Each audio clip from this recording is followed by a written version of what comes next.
Hello, everyone. Before we get started on this week's episode, just a quick word that YouTube, in all its infinite wisdom, has decided that some of the Die Party games are now not suitable for advertising. It doesn't mean a whole lot for the content. I'm not going to censor the videos in any way, but if you'd like to lend your support so that Die Party can continue to grow, please check out the Patreon or subscribe on the Twitch channel. Enjoy the episode.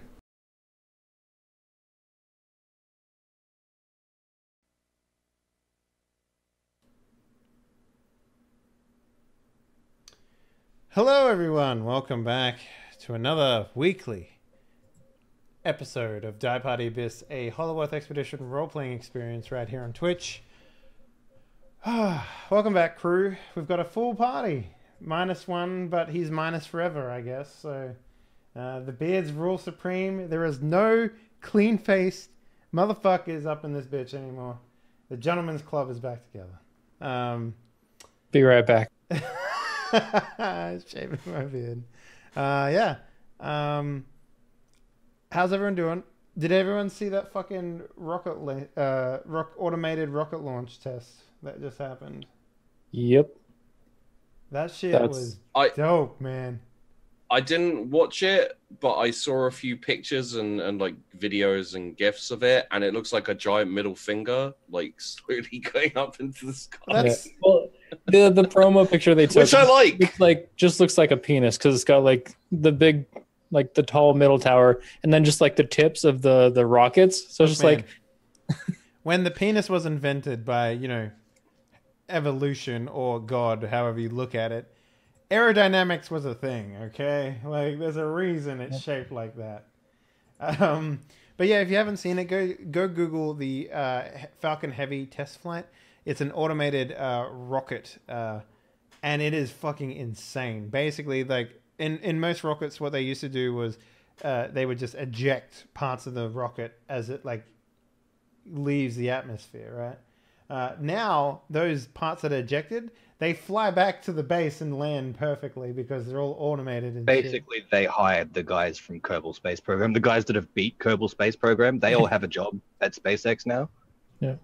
Although I don't know, like the core with all the rockets, the video feed got knocked out, so they didn't know if that landed safely yet. Yeah. And I don't know if I'm gonna see that until because it's in a barge, like one of those drone barges in the middle of the ocean. So they're not gonna know about that until later.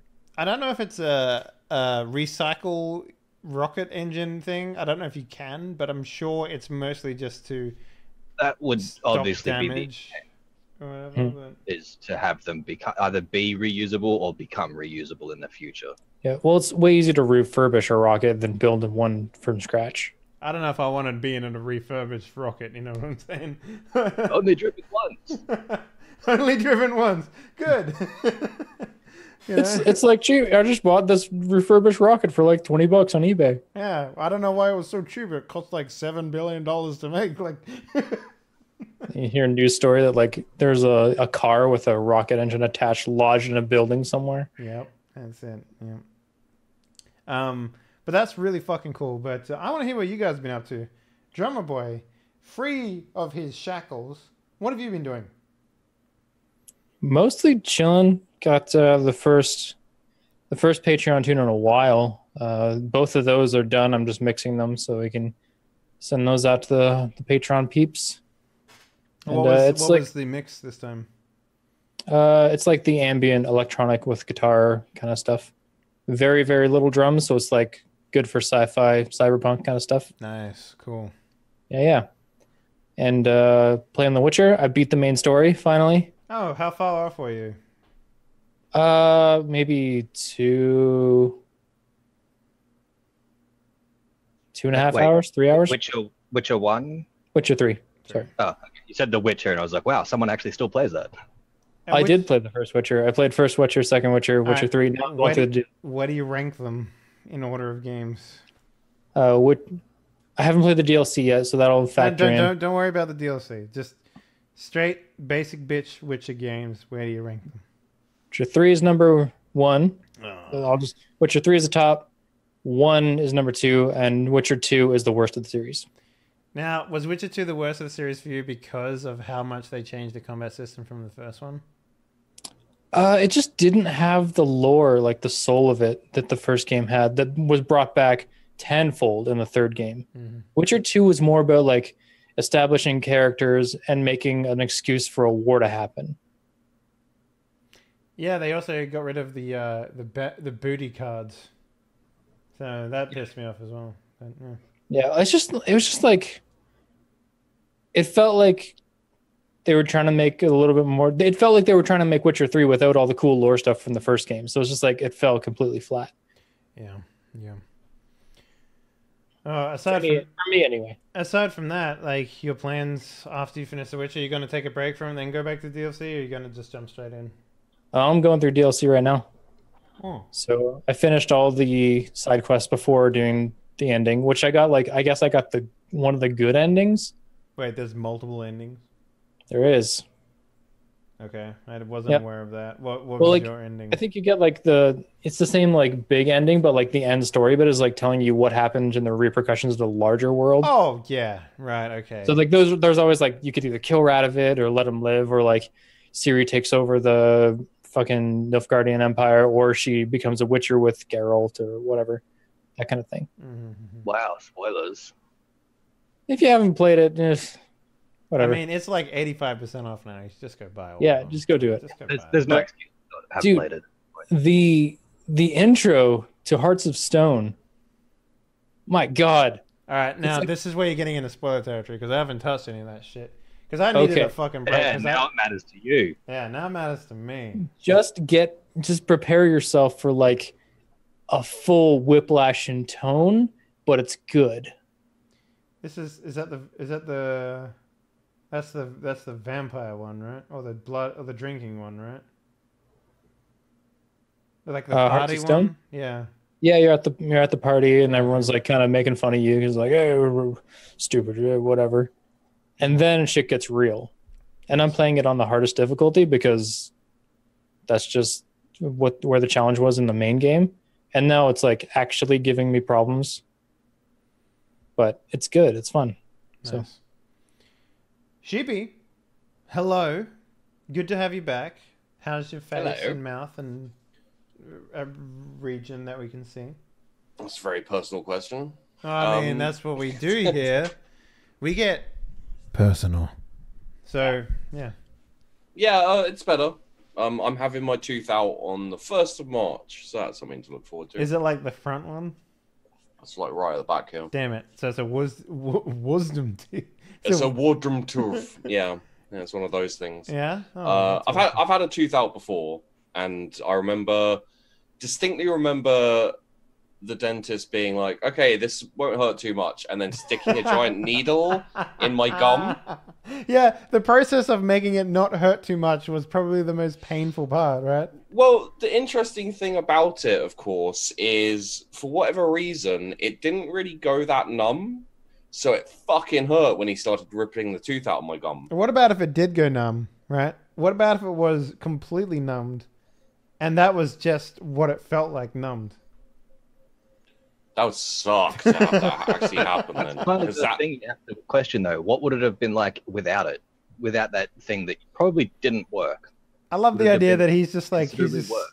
he doesn't use anesthetic. He just likes to needle motherfuckers for no reason. yeah, he just squirted some aqua velva into my gum. this surgery brought to you by Fiji. Still a bit of Mountain Dew. Yeah.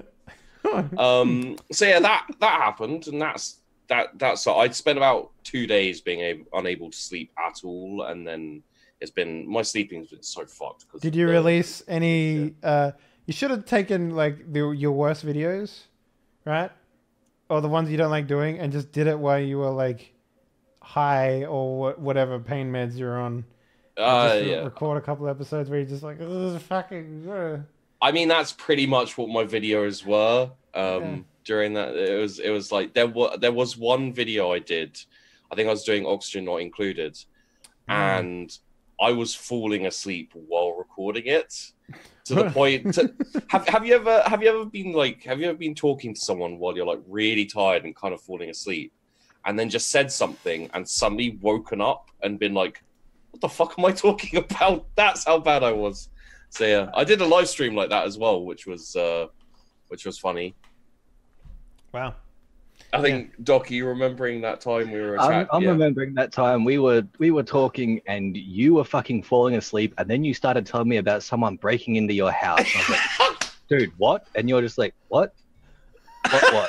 You just said someone's breaking into your house. No, I didn't. That was so funny. I was like, I was gone by that time, and yeah, it woke me up when Doc was like, "What? Someone's breaking into your house?" I was like, "What? No, of course not." Oh my fucking god! They talk to each other before bed. Good night, pumpkin. Oh shit. No, you hang up. So I have, however, played a couple of games, and I actually got a kind of interesting one sent to me. Oh. Which is it's this game called 30. Is it 303? Give me a sec. Pretty sure it's called 303. 303 Squadron, which is World War II like plane sim. Is that the one where it's like you're like the bomber sim? No, it's I think kind of like War Thunder a little bit. Like you take the plane up, I think it's single player. You take the plane up, you fight, and then you bring the plane back down, fix it, and like it goes proper car simulator, so you can take out all the parts and all that kind of thing, except for its World War II plane. So that's actually something I was like, that's a kind of cool idea. So I sent an email to the dude. I was like, I know a couple of people who might enjoy this. You know, I'll send you a couple of emails. You can contact them. And he sent me back an email. He goes, okay, cool. And sent me like 10 keys. So if anyone, you know, if you want to... Fuck it, man. I'll take a gander at it. Like, sounds like it's right up Peachy's alley, because he loved that simulator shit. Well, that's why I messaged him, because I was like, Peachy was interested. I told Peachy about the game. He was interested in it. I was like, all right, I'll shoot him over your email. I was like, here's an email of a couple of people you might like. And he was like, okay, cool, 10 keys, like threw them at me. I was like, all right, well, sure, that's cool.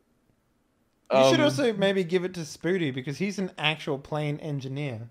Like a plane mechanic. So maybe he would love this shit. I don't fucking know. That sounds cool. It's kind of weird. Like, you watch the videos and it's just like, you could shoot a motherfucker out of the sky. And then right at the end, it's just like, here's a video of a man putting a thing in a thing. And you're like, oh. Now fix it, bitch. Look what you did.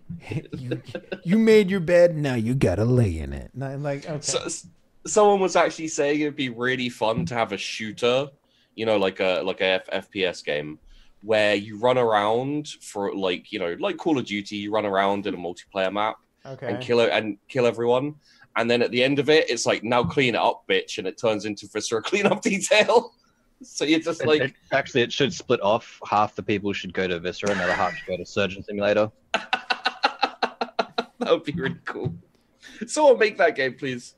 Like what? We just like a MASH game where you're just in a field tent somewhere cracking jokes about how you have poor liver.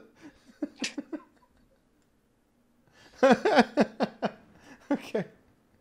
All right. Yeah, I'd play that. Yeah. I think we're killing Graham. Yeah. No, he's dead. Okay. Well, Doc, how about you? What's been going on, man? I've been playing video games. What have you been playing?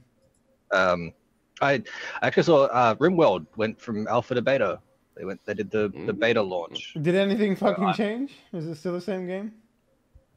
They've added a lot of depth stuff to it, like the combat go down logs. now. Oh, okay. Yeah. Like you can see like the dude stabbed the guy in the eye, and the eye ruptured and started bleeding out. It's like almost Fortress style combat logs. Yeah, it's not quite as detailed as Dwarf Fortress. There's a lot of combat logs which you'll watch, which says character shot, character missed, character shot, character missed. It's just like a long line of missing. But maybe my characters just suck, possibly. Well, the problem is I play heavily modded and I can't go back, which means I'm still stuck playing the alpha version until they update all their mods.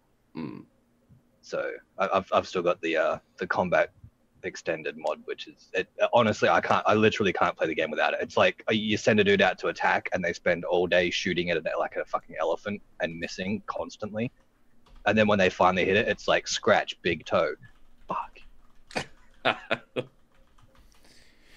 Well, Graham, I hate to ask, but what have you been playing, my man?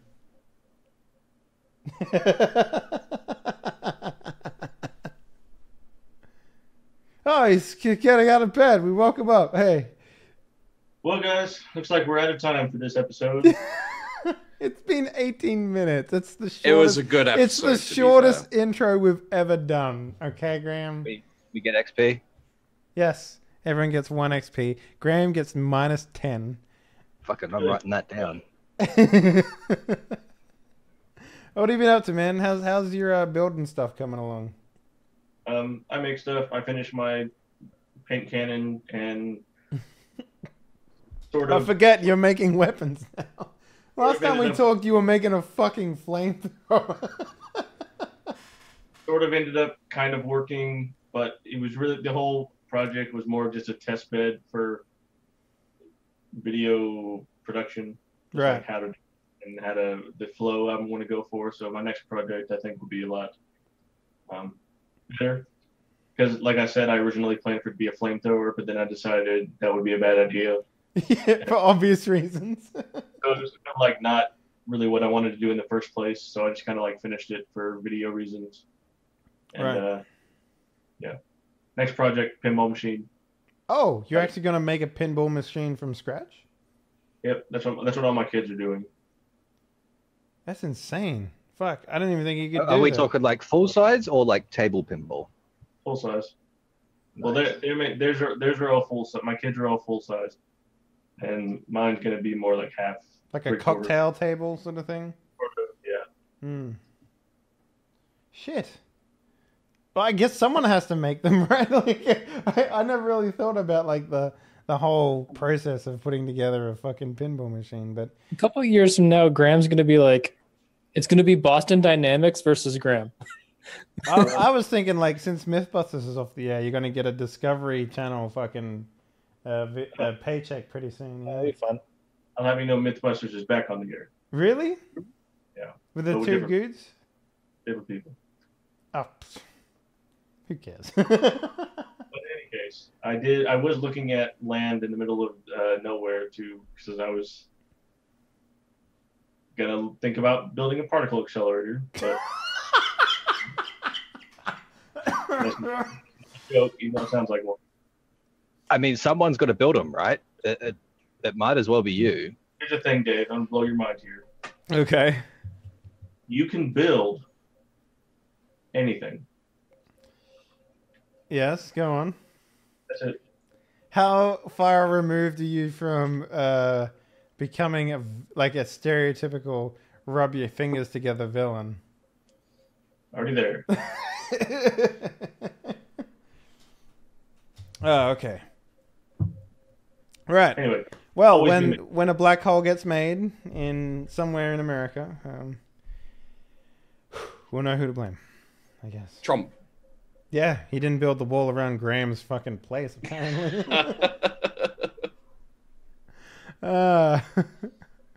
Okay, cool. So, last episode was a bit of a doozy. If y'all remember, real good with your brains and stuff. We had to send Null off. So it sort of pushed the story faster ahead than I had anticipated, because I did want to give him like a send off. I wanted to, conclude his player arc, if that's what you want to call it, within that episode. So we did go to Atlanta. You guys caught a boat all the way over to the middle of the ocean. Atlantis.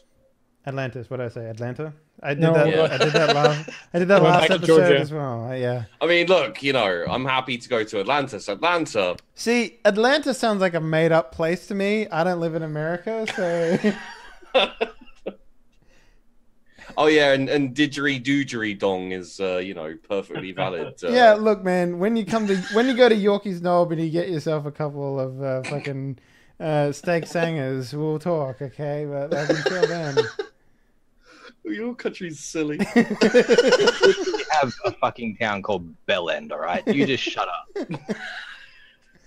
Yeah, some of the Aboriginal town names are just fucking like Walla Wagga.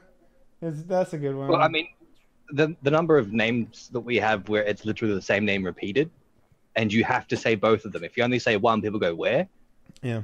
Oh, Walla Wagga. Why'd you say Wallug? And I was like, oh, don't worry about it. Yeah.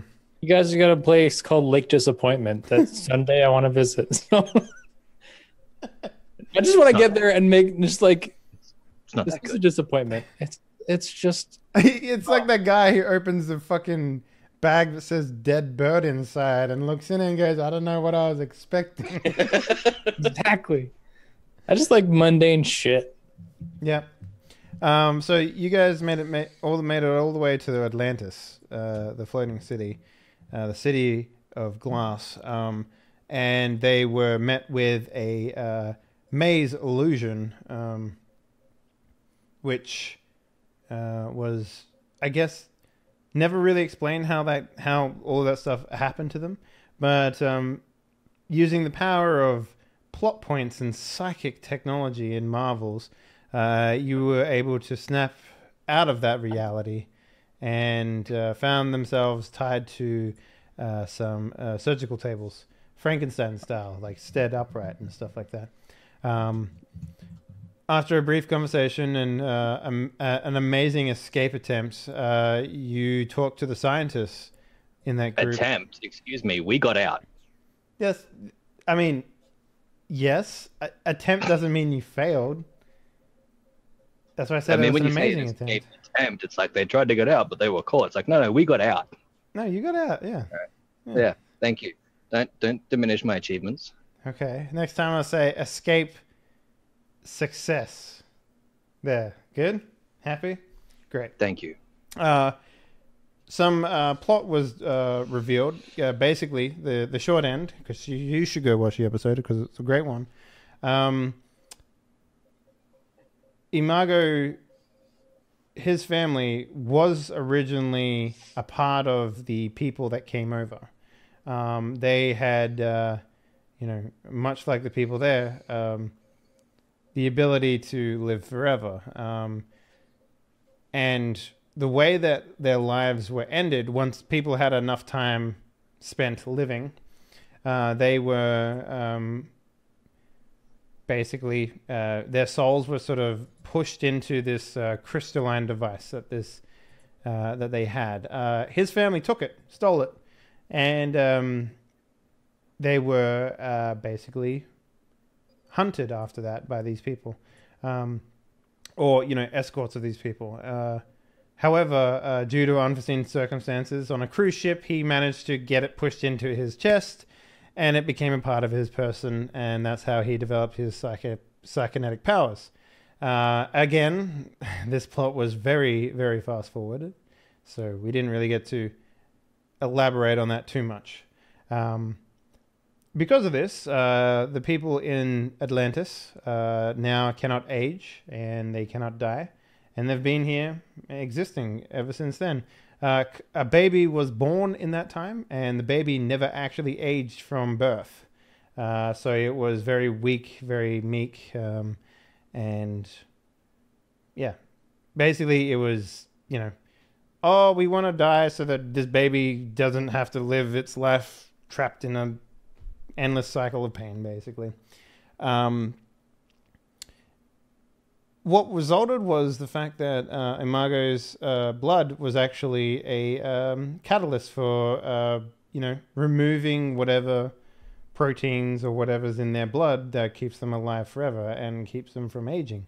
So effectively, he was like a vaccine. His blood was a vaccine. So he's, he is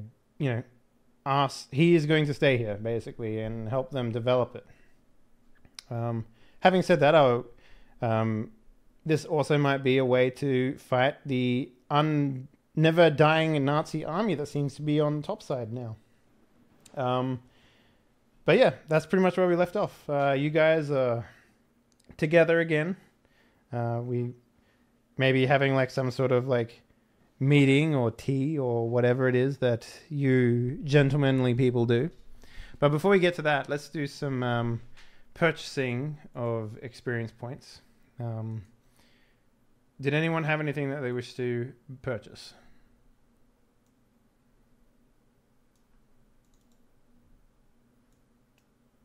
Don't all speak at once. Yeah, no, I think I'm a little bit tapped out after my last expenditure, so Yep. I'll hold it. Yeah, I haven't really gained much XP recently. Oh yeah, that's weird. I need 5 more. You need 5 more. What's it for? Body points. Body point. I see. Okay, and Drummer, you purchased something last week, right? No, I'm saving for a while. I'm going for that tier 2 artifact, so yep. It's like 30 points, right? Jetpack? Yep. You going for a jetpack? Maybe not jetpack, but something useful. I'm sorry, I don't understand. There's a jetpack is an option. All right, CJ, just follow the damn train. Let's get back on the road here. That was a Grand Theft Auto reference, in case anyone was wondering. So yeah, let's start off. Yeah, as I said, you guys are all, I guess, in some sort of like room that's been appointed to you all while your stay here. You're welcome to stay as long as you like. There's no reason for you to. There's no rush for you to leave.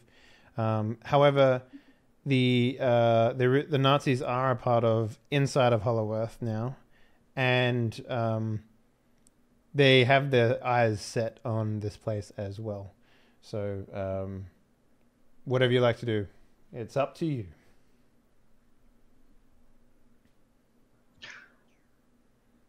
I think I would probably talk to Solomon about these people that we see. The thing is, they never die, right? And their bodies regenerate. Yes. And you need an arm. Yes. And these people are fucking stupid. Well, you said it, not me.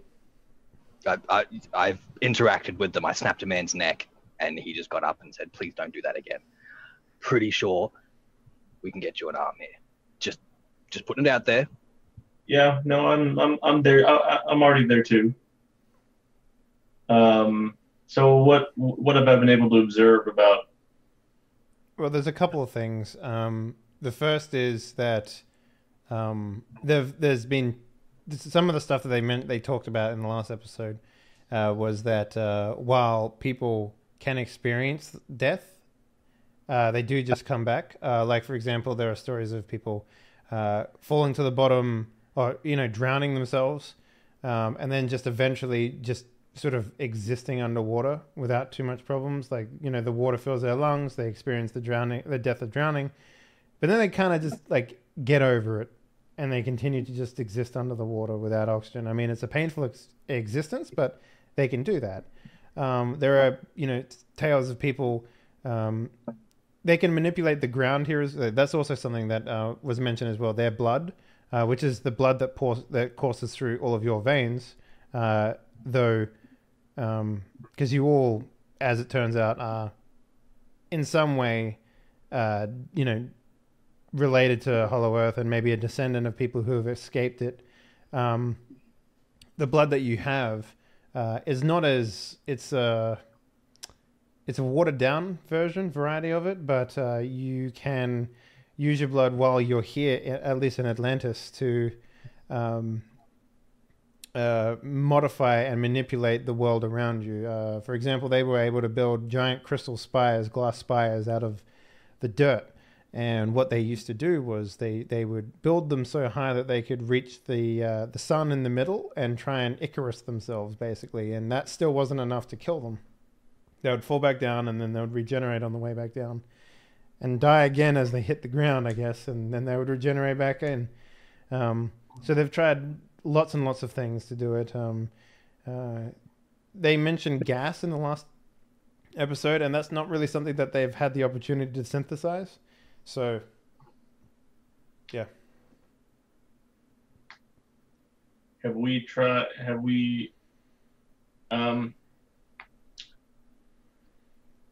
What happens if they lose a piece? That is an interesting question. I don't think anyone has attempted to like cut themselves into smaller and smaller pieces and see what happens, right? That's sort of like a really morbid experiment to do on yourself and people that you live with. But I guess if you can find someone or convince someone, maybe those tests can be done. Well, does like hair grow back at a normal rate? Wherever they like, if they burn all their hair off, like if they, did the Icarus thing and they fall back down, their hair comes back to where it was, right? Like there seems to be a gestation point, as to where they are, and that's sort of where they reset to. Like for example, So if they have long hair, they cut it off, it grows back to being long really quickly. yeah, pretty much. And the other thing that's also worth pointing out too is it's not like people age backwards. If you were elderly when the city of Atlantis sunk into the ocean and came back up over on this side, then you'll continue to be that age forever. But if you were really young, it's not like your brain developed any further either. So it's not like this newborn baby developed its brain. It's still a brand new newborn baby. The experiment that was done, though, Graham, was that blood was injected, transferred into the baby from Imago, and that baby was then able to open its eyes for the first time since it was born, nearly 300 odd years ago.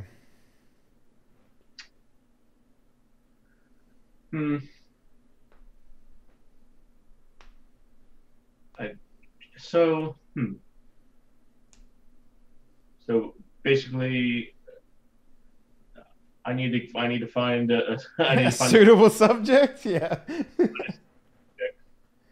Yeah. Well, how do you want to go about looking for that? Is there any particulars that you're looking for? Because here's the thing: it's probably going to be like the news of what happened to this child, whose name is Hope, by the way. Oh yeah, for obvious reasons. Like I said, they're fucking stupid. The news has spread like wildfire, and the fact that death is now obtainable, or like the process of like removing the limitations on why they can't age or die in a natural way, that has spread like faster than any news that has spread previously. So it might be pretty hard to convince someone to just be like, hold up, why don't you just wait a little bit longer while I cut you up into smaller and smaller pieces and see what happens. So that I'm just letting you know ahead of time that sort of conversation, while is possible to happen, would be a little bit more difficult now that the idea of removing the curse permanently is right in front of them. Jonathan. Yes. While I appreciate your concern for my particular plight, I don't, and though it makes sense logically to you and me that we could hack somebody up and they'd be okay eventually. Yeah. I just don't feel like taking it. I mean, the other option is there are quite a few people that want to die.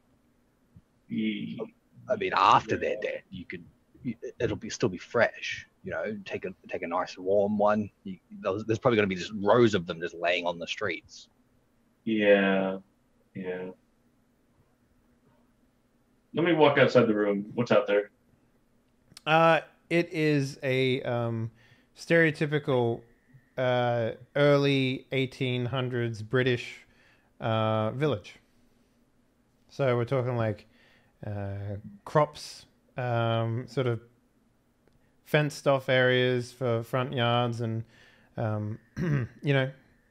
goats, shit like that. Like their technology hasn't improved, even though it has. They still live in their rustic homes that they previously had. Are the goats immortal? Yeah. That's weird. Do they eat the goats? No, they actually eat. What was that? They eat them and they just come back all of a sudden. No, most of their produce is like crops. So I think last time we talked, what was it, a melon wine that they had? Melon wine. Yes. Yeah. So That was good. Good. Have the melon wine. Is there anybody walking around out here?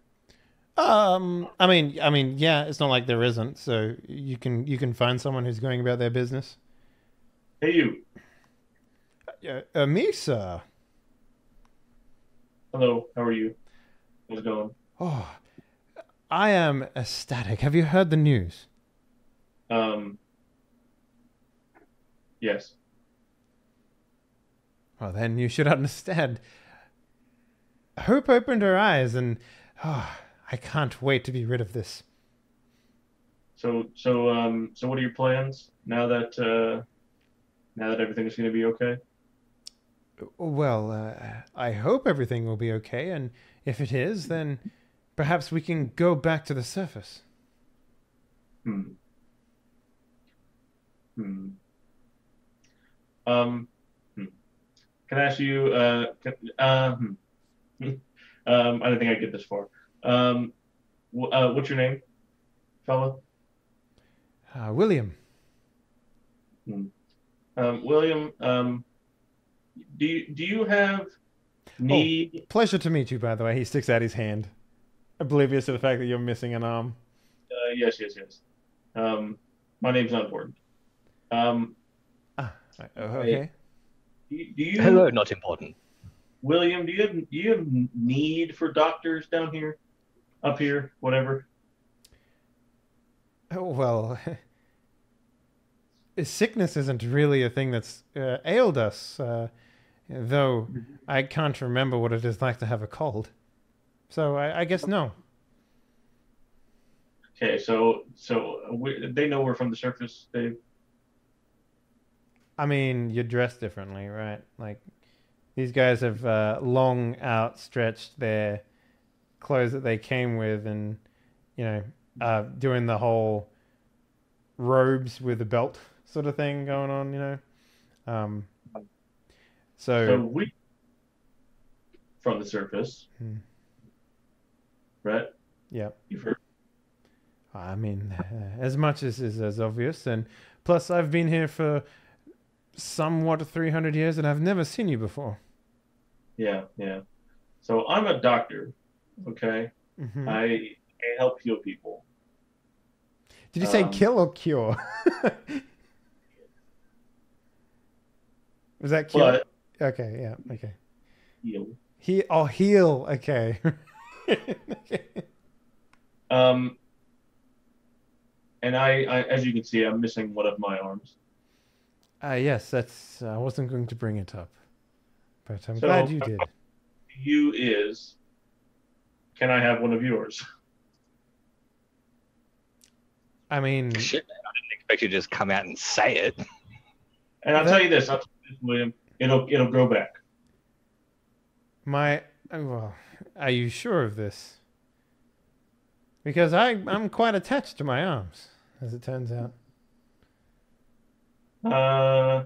Yeah, but what if I guarantee that you won't even know that it's happening? You'll be knocked out until you come back, until you are, regrown, regenerated. Now, I haven't. Do you think it would work? Like, do you think drugs would work on these people? I mean, they would have to get. They drink alcoholic melon wine. Yeah.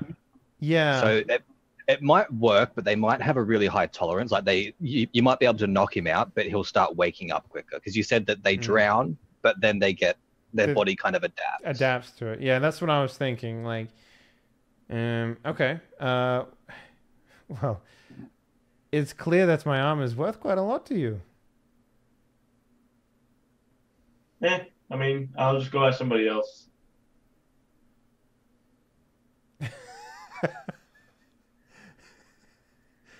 Your bartering style is great. Anyone want to give up an arm in exchange for drugs? Okay. Well, I mean, it's gonna have to come down to a roll, obviously. And what you're offering him, the possibility of it growing back. I'm gonna say this is a 9 for persuasion. Do you have? Hold up one second. Do you have anything like any skills, like not skills, specializations that would you might be able to like medically convince this man that it would be okay? Like, are you like specialized in anything in particular? Specialties in biology and chemistry.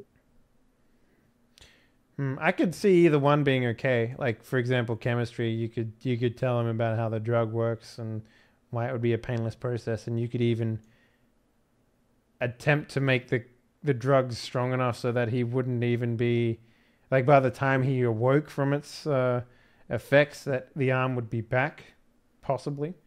Um, I guess that there's one way of doing it, or the other one might just be like you convincing him about how, like, how would you cut off the arm? I guess you'd go at the bone, right? Like you'd have to go try and keep the entire bone. So you'd have to take off like most of the shoulder. You'd probably take like from just above the shoulder, so you had the full joint to work with. I don't know how much of your arm you actually have. Where was your cut, Graham? It's all the way, and All it's the way? even it's even like concave a little bit. So you're gonna have to take like most of the like chest muscle and stuff, and I have to take a good wing. yeah. So it's like you're literally taking the thigh and the leg bone at the same time off the chicken. You know, like Sort of. yeah. Okay, interesting. So which one would you prefer to do? Because I'll allow you to roll one of those in place of like your persuasion. So they're the same, and I'm going to tell him about like regeneration in animals, like lizards and stuff. Mhm. I'm going to tell him about how, based on the evidence that I've seen, you'll literally be asleep and you'll wake up and nothing will look any different. Interesting. If he still says no, we're going to knock him out. And we're going to take him. We'll just do it anyway, Dave. It doesn't matter. Okay. I'll be interested to see this because I'm not entirely sure myself. Like, because this is one of those weird things where I never really thought ahead too far to see how the regeneration would actually work, whether they would sprout a new arm and grow it like Deadpool style, or whether it would just be like it would heal over the part that was removed. I guess like at one point they would have had to have tried to eat some of the goats, I guess, right? Well, you said their hair spontaneously grows back. It does, yeah. The hair does grow back, but this is more like this. Like, how much do I want to go into actual science, and how much do I want to stay in the realm of pulp? You know, like They tried to eat the goats, and like the piece of meat that they ate turned into a goat in their stomach and just burst out of them, and then they healed back up and like, oh my god! Let me ask Let's William. never do that again. Let me ask William. Has anybody ever been chopping this produce and lost a little bit of like a finger or something. a chunk? I mean, I guess he will recall the story about how that. I mean, it's super medieval, like fucking Britain village. So yeah, that like injuries would have happened a lot back then. Right. So yeah, I guess the whole process of like the finger coming back would have happened. Though I'm interested, like, how would? So let's say that is a reality, right? Let's say like someone chopped off an arm at some point, or they like killed a goat and butchered it, and then like then the goat just sort of like came back to. What happens to the piece that falls off? Does it like? Well, I think that's the point. Well- The thing is, you need to figure out, is there like some core that they regenerate from? Or is it like if you cut them in half, you'll end up with two of them?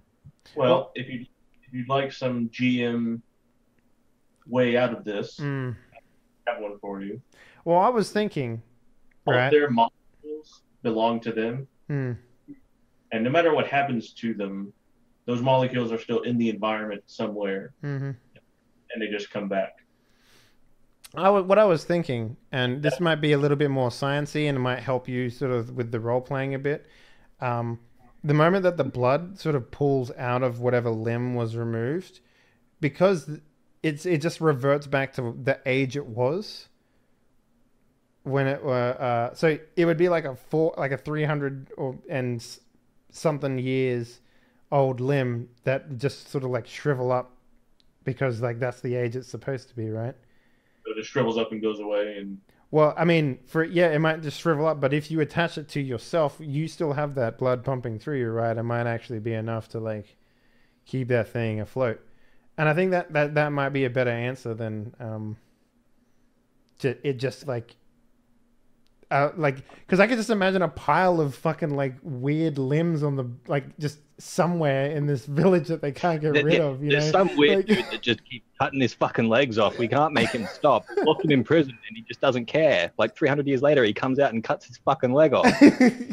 or like the guy that the town drunk that keeps getting out of prison because he keeps like cutting himself up into smaller and smaller pieces and sliding through the jail cell and then regrowing on the other side. Like, like I don't like the idea that there's a pile of fucking just this weird, like their graveyard is just like limbs and stuff.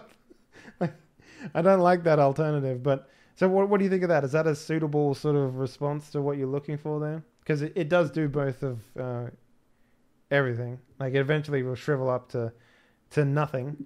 If Alright, left. well, we'll give it a go and see what happens. Yeah. Okay. I think we'll go with that. So, that's sort of the story that he tells you. He tells you about like, the limbs, the fingers grow back, the hands grow back. When someone burnt their face, because they put, a hot piece of glass inside of some water and it exploded, and they got scalded. Like, the skin that fell off or the skin that whatever, it just eventually just deteriorated, but whatever was attached to their body just reset itself essentially. I tell him I'm the surface's greatest doctor. There's literally nobody who's better at this than I am. I mean, you're wowing him with like terminology and medical science that these people would have never heard of before, right? So yeah, he'd believe it.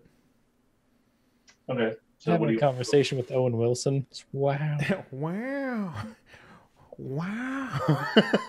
Yeah. Let's dump it down to a 7, I guess, and then you can roll your thing there. 7 difficulty. Yeah, 7 difficulty. Okay, cool. And that's a speciality, yeah. So, oh no, it's a science, right? So sciences are just normal. Yeah. Okay. Yeah. You converse with this man. You do the whole like. I draw some diagrams. Yeah, you do like you maybe spend like an hour or two with him, like convincing him about the reality of what this would be, like kind of like a person going in for like a pre-surgery like meeting with a doctor, and he's pretty convinced of it. That's good because I've offered him literally nothing in return. Yeah. Having said that, he's interested in where you guys came from as well. That's the other conversation that comes up during this thing. And he wants to know how he can get back to the surface. Well, you do this for me. And part of you will one day leave Hollow Earth. Well, I yeah. You know what? If I have another arm, I would be inclined to leave after that. Well, didn't you say you wanted to get like beastie arms and tentacles and claws and shit as Yeah, well? well, if we happen to come across something like that, we'll cross that bridge when we get there.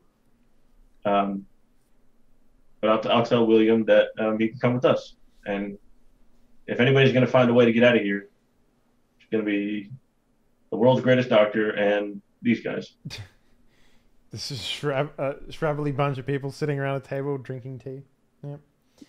Okay. Yeah, he agrees to it.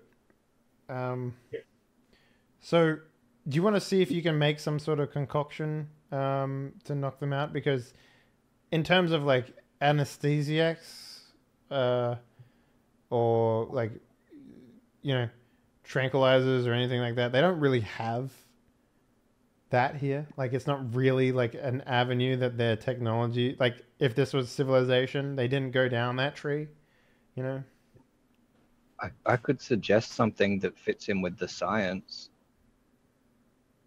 Okay. All you have to do is sever the nerve going from the arm to the brain. I can snap his neck. we could just kill him. Just kill him over and over again, and Yeah, just every time he if we wakes up, just snap stab his him in the neck head. and then just hold it so that it can't regenerate. Like every time it tries to regenerate, just push it back down again. It's like, nope, not yet. I love the idea that you're holding this neck broken and his entire body shifts to like match his head, you know, like, yeah. I mean, that's an appropriate thing. You could tell him about the Vulcan sleep hold that you've learned as a doctor, and you don't need aesthetics.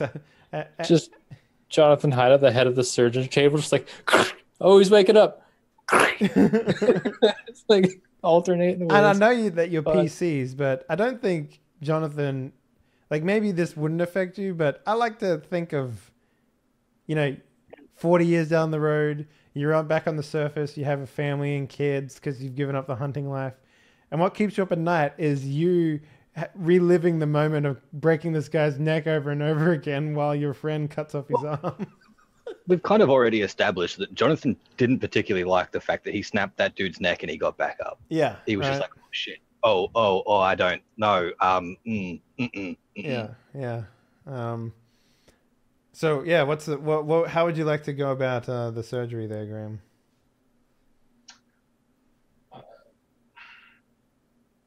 Because you're a biochemist, right? You can find enough like as long as they have stuff. Goods,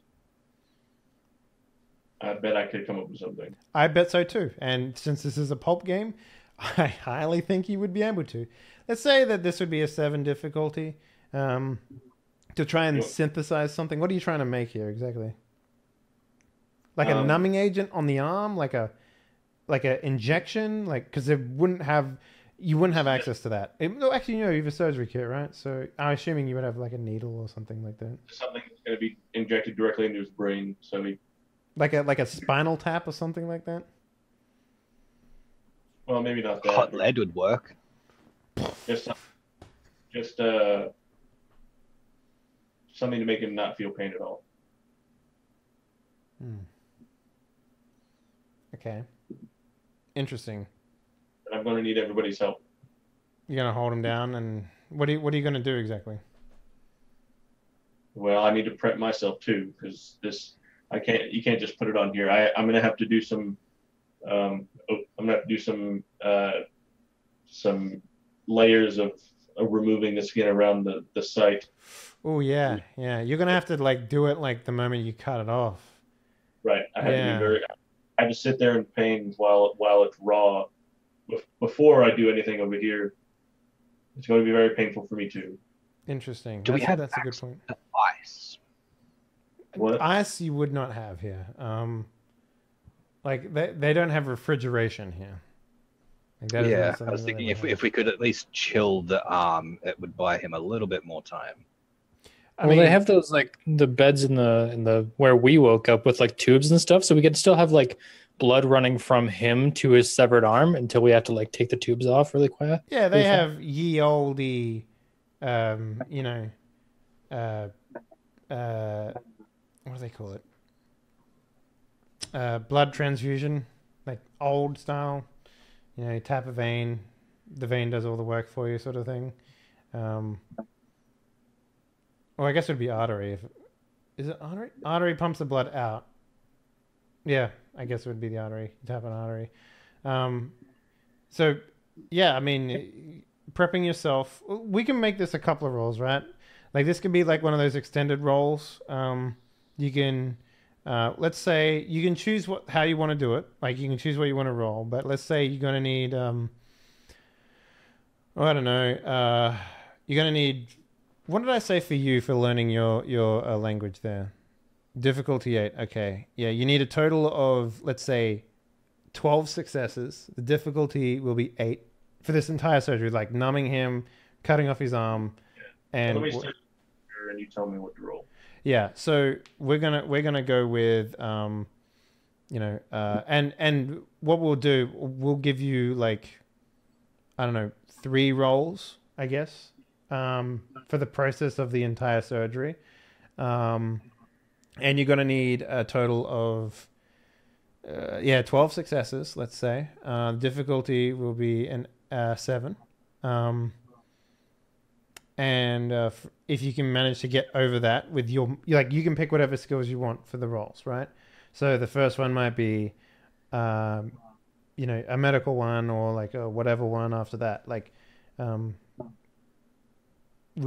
that's how we'll do it. So difficulty, 12 successes with a difficulty 7 over 3 rolls.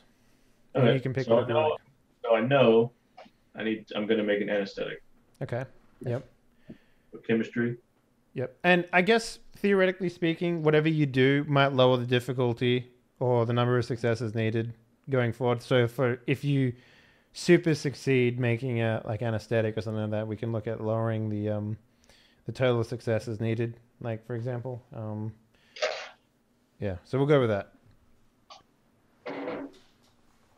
Because this will essentially, this will sort of like plateau your character development in a way. Like, it'll remove your flaw, which is a big thing to do in Hollow Earth. It's like a part of like what the game is essentially. So removing your flaw is like a big deal. So it's also going to remove one of his style point advantages. Yeah, so he's not going to be able to get them as easily because he's no longer got that. Yeah, that's what happens, right? Like, so yeah, well, theoretically, people could still be like, "What the fuck? Why is one of your arms white and the rest of you not?" Like, so I fell asleep with my arm under a blanket. Yeah. So yeah, what would you like to make your first roll on? Well, I did chemistry to make an anesthetic. Okay, so you got 2. All right. I'm gonna take medicine to. Well, now here's the thing, right? You can get help from the other players as well. They can help you. They can assist you in these roles. So anything that you need assistance with, for example, they would have to make a roll, and if they succeed in the check, then you'd get an additional dice on that check that you're trying to make. So I need somebody who's comfortable removing most of the tissue around his shoulder while I prep my shoulder. I don't know what that would be. Medicine, I guess. Yeah, medicine would be appropriate. I'd also accept another skill if you can make it. What was that? What about like a melee attack roll? I don't think that would be appropriate. Maybe like if I melee skill for knife maneuvers. I would accept like a very high difficulty dexterity check from someone if someone wanted to attempt that, because it would be a very dexterous action to try and do this. But the only reason why it'd be difficult is because you're making it unskilled. So you get a -2, and then it would be like an 8 difficulty. I mean, I could offer to help in that way, but scholarly stuff isn't really Hyde's. He's willing to snap the guy's neck for you. Okay, so Hyde's on backup anesthesia. I like it. Yeah. I do have the dex to assist. Like I could do it like an assist roll for removing the arm. I need you to assist me getting it most of the way there. Okay. All right. So who wants to assist with preparing Solomon's transfusion point? Do that on my own. Okay. While he most of it ready. Okay. So what do you think will be the next one you want to make? Well, I'm gonna make medicine. Now, keep in mind you can spend 1-for-1 plot points to get, or is it style points to get an extra dice on a check too. Yeah. Well, we'll see. On the last one. Oh, you're on your last one. No, I said no. We'll see on the last one if I need him. Oh, okay. Yep. Okay. So who wants to help with this? What's your next? So this is your second roll here. I'm gonna prep myself with medicine. Okay. Same difficulty. Okay. Cool. That's 5, yeah, because that's not a specialty. And 7. So I guess I need Hyde to prep him, and then I'm in incredible pain right now. Yeah. Okay, I've got this raw shoulder, like bone exposed, like socket exposed. Yep. And I'm like, sweating and everything like that. And so I need him to get most of the meat, cut through most of the. This is extremely disgusting. Cut through most of the meat, and then when I say go, he needs to sever the whole thing. So basically, I'm going to be your hands while you're telling me what to do. He's gonna hold it up here while I sew with one hand, like I do. Okay. Can I get a -2 modify 8 difficulty dexterity check from you, please, Doc? Is that on top of the standard -2 that you get for doing flat dex roll? Because remember, when you do a flat stat roll, it already -2. Does it? I thought it like doubles your dex. Your flat stats double, and then if you don't have the skill, you -2 Yeah. from the doubled thing, I think. Okay, so We'll see. If it says -4 at the outcome, we'll just re-roll it. But yeah. difficulty 8. Let's just see what it. Yeah. 5 times 2 plus minus. Yeah, that's right. Yeah, that's right. Yeah. Okay. I Okay. got a 3. Yeah. So you get a +1 on this roll from Jonathan successfully helping you. Okay. So and last thing is going to be medicine again to attach. Right. And you need 5 successes or more on this to succeed. Right. And I'm going to spend all 5 of my remaining style points. Okay, so you get a +6 on this then. Does that go in dice pool modifier? Dice pool modifier. Just Wait, put can 6 in there. we use star points to re-roll? Is that a thing in this? I can't remember. So what you can use star points on? Let's see here. Do I have a handout It's for that? boost, like it's plus modifiers to your dice, and then like removing wounds, and then plot points.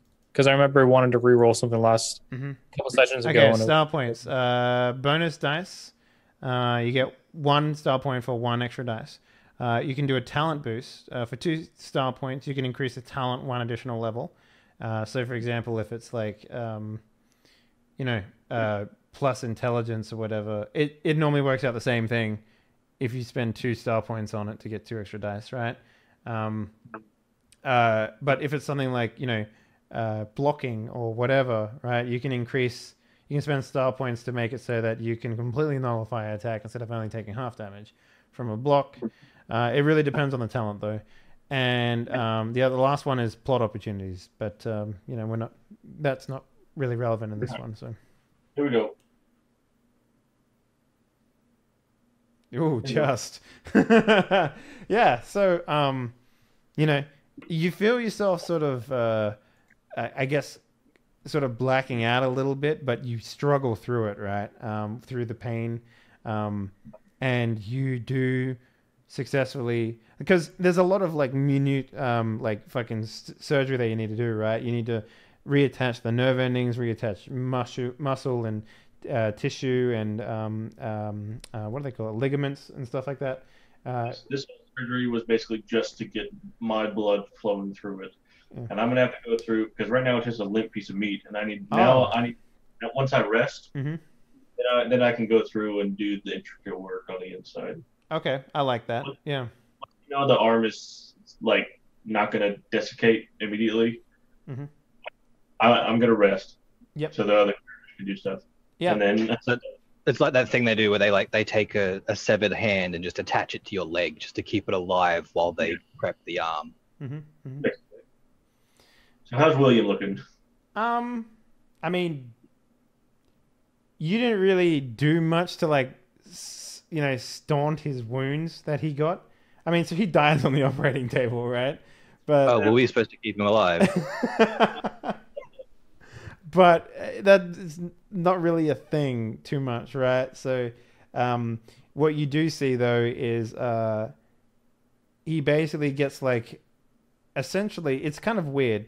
It's like a, have you ever blown up a balloon that goes really long out, sort of thing? So basically, it's like the skin heals over, and then it starts to like push out like a, like if you get a glove and you just go, and it like fills up with air, sort of thing.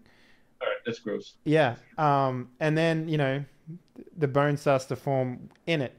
And this takes place over a couple of hours, right? So it's not like a, it's very slow moving. And when I say slow moving, it's very fast compared to, you know, what you would imagine that sort of thing would be like. But yeah. I'm sitting there with the journal, just like documenting, trying not to throw up. Yeah. At some point Crazy. during the actual growth of his new limb, William will wake up, and he will be in immense pain, as you'd imagine. And his arm will be like super floppy and gross. Okay. Do you try and like keep him on the table? Now you say he's in immense pain. How's he reacting? Like, is he just like laying there screaming, or is he flailing? You know how you're in a hospital bed sometimes, and the doctor's like, on a scale from 1 to 10, how much pain are you in, right? And all you can do is yell. And all you can do is like grunt through it and say 10, right? It's a little like that. You're not to the point where he's hysterical, but I mean, because he's not like, it's not like he's not aware of what happened. Okay, so he is. What was that? You just kill him again? Yeah, I'll like grab like a cup of water or something and be like, here, drink this, and I'll hold it up to his chin so that he can. It'll help. It'll help. It's And like, as he's drinking, yeah, he's I'll like, just snap. he's like, thank you. Yeah, you know. You're right. Yeah. This is lay the him down book. and Put the book up a little higher. All you hear is like, like dry heaves. And then like, you know, the water pooling on the floor underneath him that spilled. Yeah. It's a pretty surreal scene. Well, that was disgusting. Yeah. Go So ahead. I mean, if he stays dead until his arm is regenerated, he'll wake up feeling fine. So let's just keep his neck broke. yeah. So Charles Abernathy, we haven't caught up with you in a while. You, I assume, did not follow them into the surgery room. No. So you have about maybe 6 hours of time that you can spend with your long lost acquaintance, your Batman, Woodsbury. And you've been catching up the entire time. You know, he's told you about some of the theaters that he's appeared in. By that theaters, I mean like the war theater. Yeah. Reincarnated. Oh, yeah. Yeah. You know, he tells you about the struggle and how quickly the Nazi forces overwhelmed the majority of the free world. Given that majority of their forces, once beaten, somehow returned to the battlefield within a day or two of them being killed. Just for the record, I'm pretty sure we determined that Charles is the Batman now. Yes.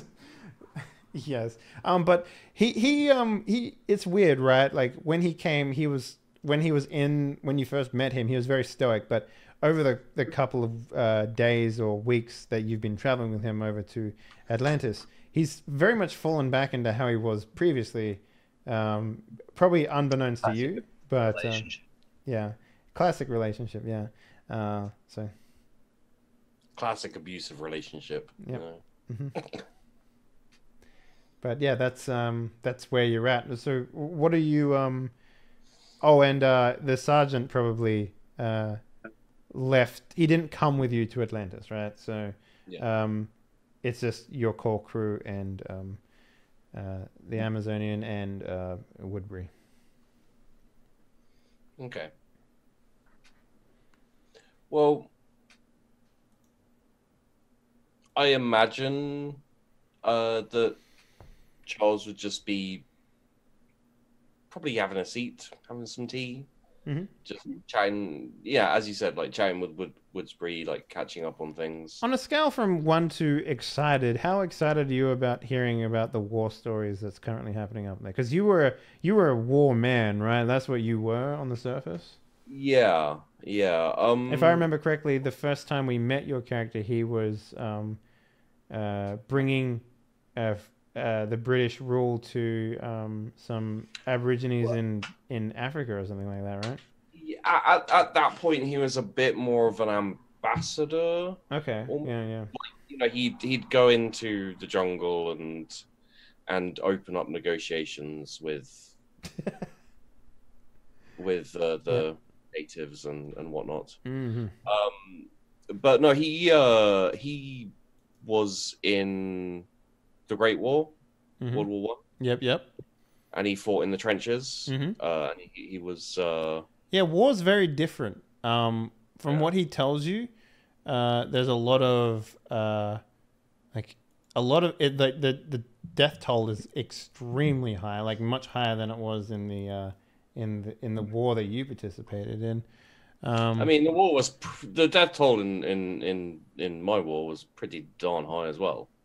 Oh, it's significantly higher.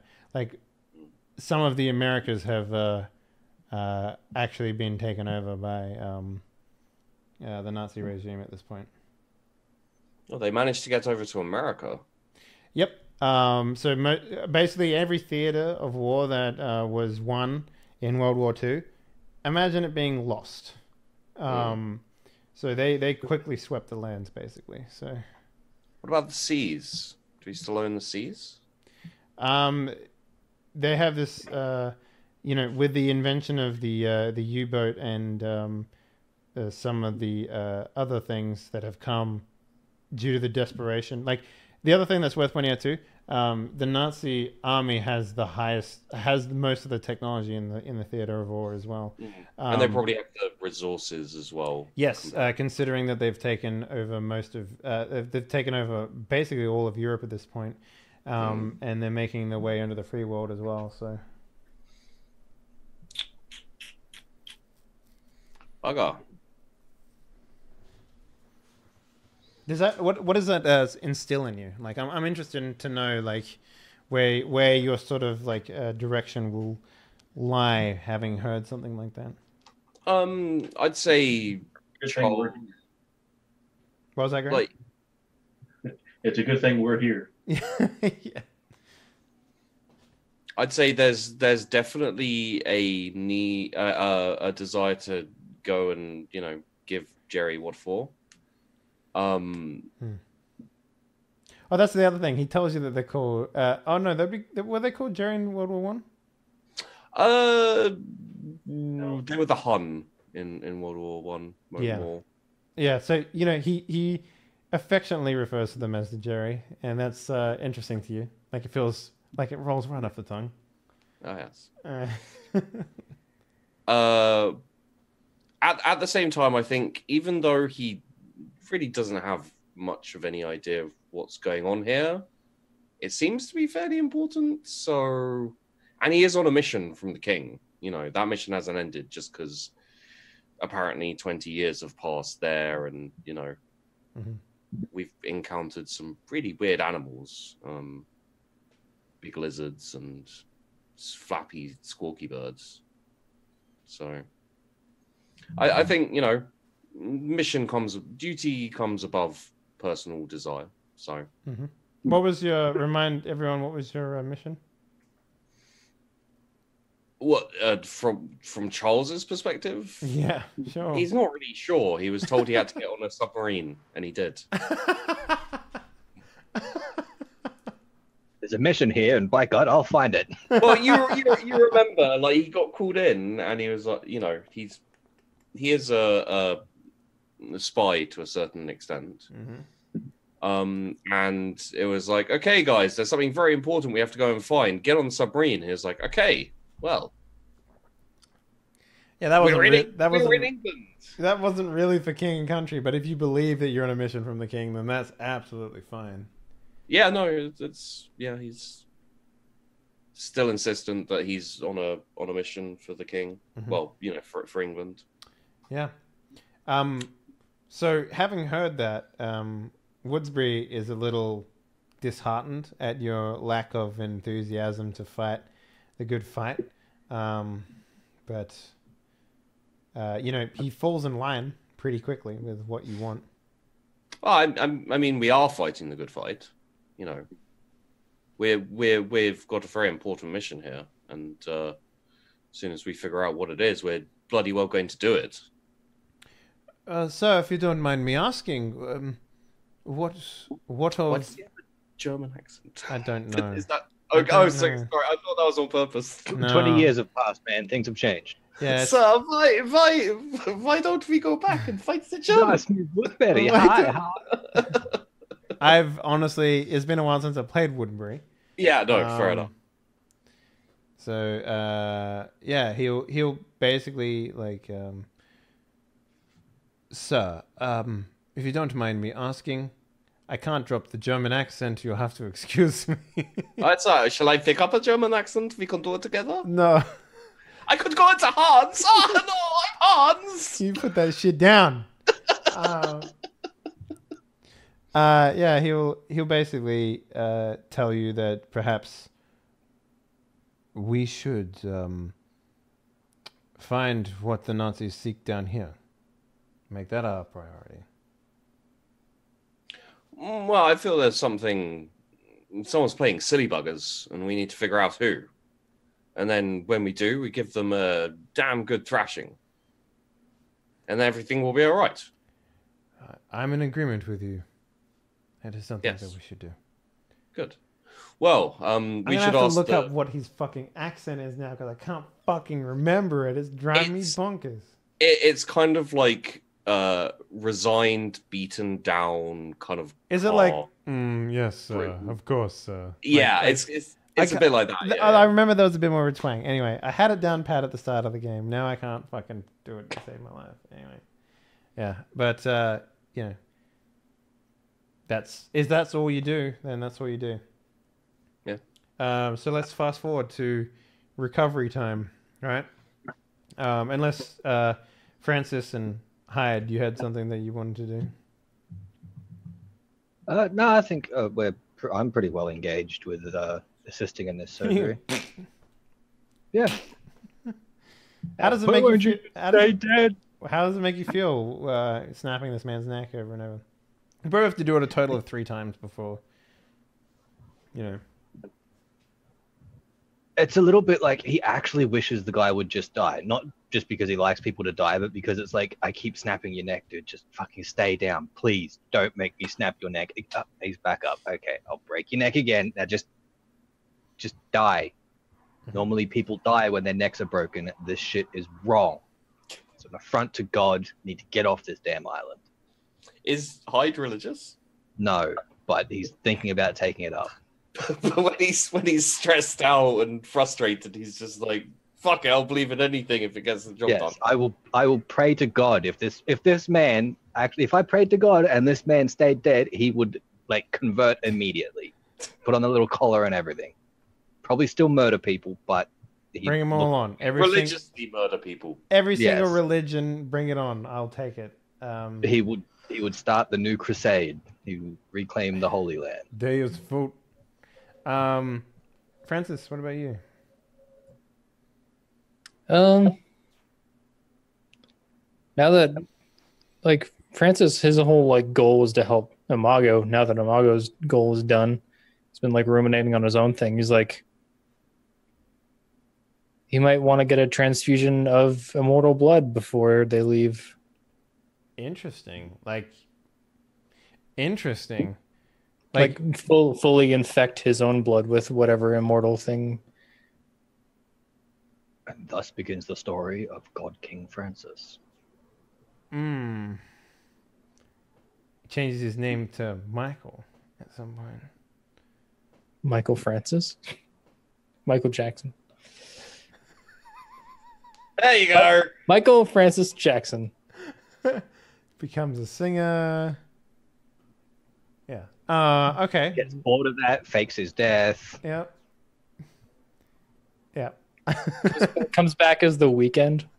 He has to keep getting plastic surgery done so that people don't realize he's not actually aging. Oh, Yeah. God.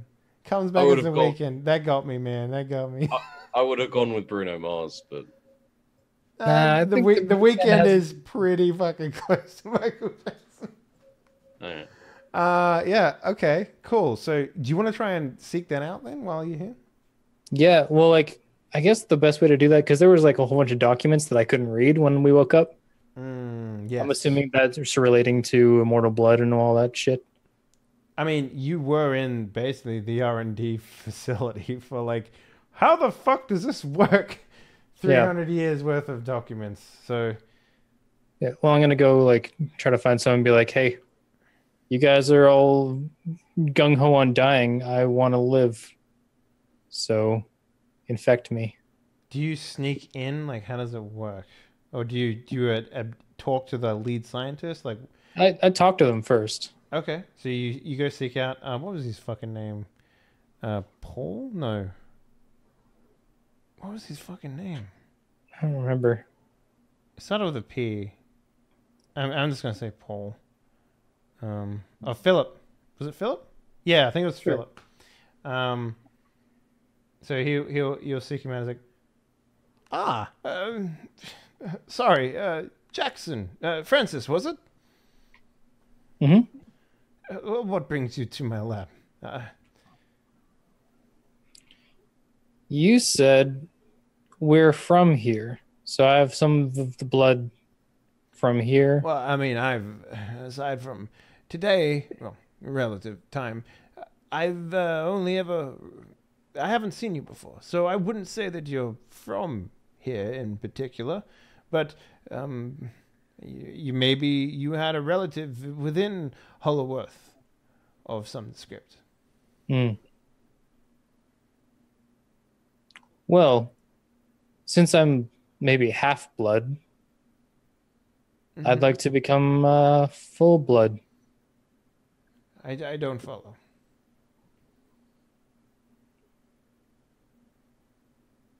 You see how much infection. you wish to actually infect yourself. Yep. Why? What would cause you to do such things? There's much to be learned and not enough time to do it. And our enemy seems to be immortal, so fight fire with fire, you know? I mean, yes, boy, if you don't mind me saying so, I've lived a very long time. It is not something you wish to wish on yourself. You've stayed in one place for a very long time. We were in the middle of the ocean. There's not many things we could do. There's more things I can do.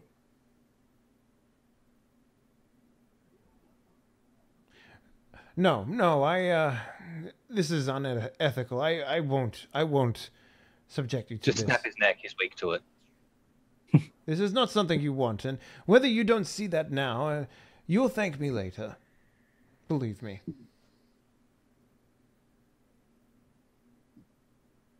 If it makes you feel better, I'll take a vial of the soulstone blood or Imago's blood, and if it becomes too much, we have a remedy. We don't even know if this works. We're only in the initial phases. I mean, we might need to synthesize something extra from his blood. You don't know this. If you leave, you don't even know if you will survive the transfusion. Only one way to find out. You are that thirsty for knowledge that you would actually risk your own life? Yes.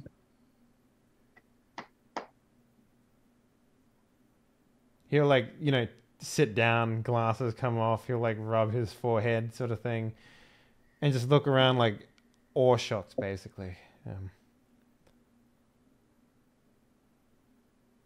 What is this knowledge that you seek? What could drive a man to purposefully infect himself with a disease that we don't even know if we've cured yet. Here's the thing. Our enemy seems to be unkillable. Whether that's immortal or not, I don't know. But we need to be able to fight them as long as they're willing to fight back. If this is what it takes, so be it. So it isn't knowledge, then, that you want. You wish to become a martyr for your people. Kind of hard to be a martyr if you're immortal, just saying. You're taking the proverbial disease for everyone else. That seems like a martyr in my eyes. Oh, other people are free to take it if they want. I wouldn't. We need to be able to defeat an enemy, fight for as long as we can. Afterwards, there will be enough to keep on record for many, many lifetimes. I'll like hold up the journal and be like, I've been documenting everything I can. And he'll spread his arm to like literally an entire room filled with like scrolls wrapped up and pushed into like almost like a wine cellar-esque sort of library, right? And he'll be like, as have we. And when no closer. Knowledge is not something that can simply be fulfilled. We are always experimenting, always finding something new. Time didn't make that process easier. In fact, it made it more complicated. Instead of reaching a resolution in your mind as sufficient and passing it on to the next who wishes to follow through, you just don't. It becomes its own madness in a way.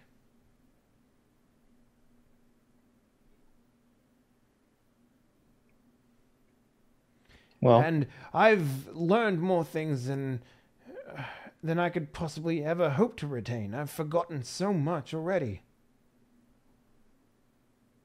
You need to understand, my brain doesn't grow, boy.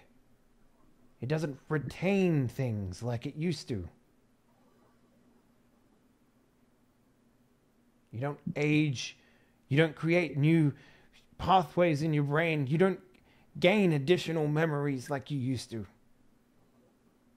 Well, maybe there's a way to synthesize a true half. Like, he like looks at you and he like grabs you and he's like, you're literally a true half. I'm not immortal. Let me ask you this. Have you taken wounds since you've been here? Yes. You look like you haven't.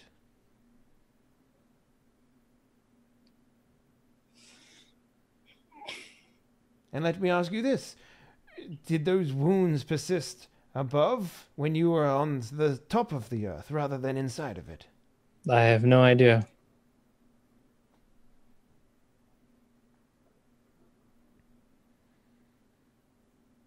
He'll like, go over to a rack of scrolls, and he'll pull one out and he'll dust it off, and he'll walk over to you and he'll present it to you, and he'll say, "We had one of us. There was one more scientist in our group, and he eventually gave up and decided to live out the rest of his life." Knowing that he couldn't do anything at all in his situation.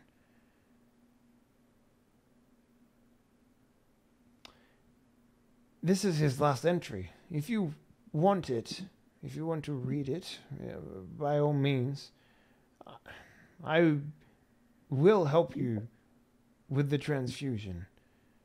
I suspect that we will need to...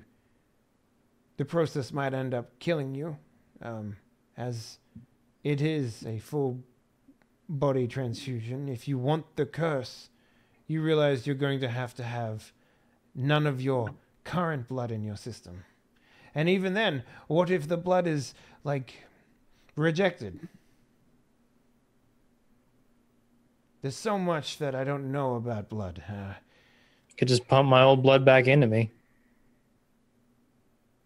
Like, You don't flush it down the toilet once it's out of me, do you? the process is daunting to me, even to think about it.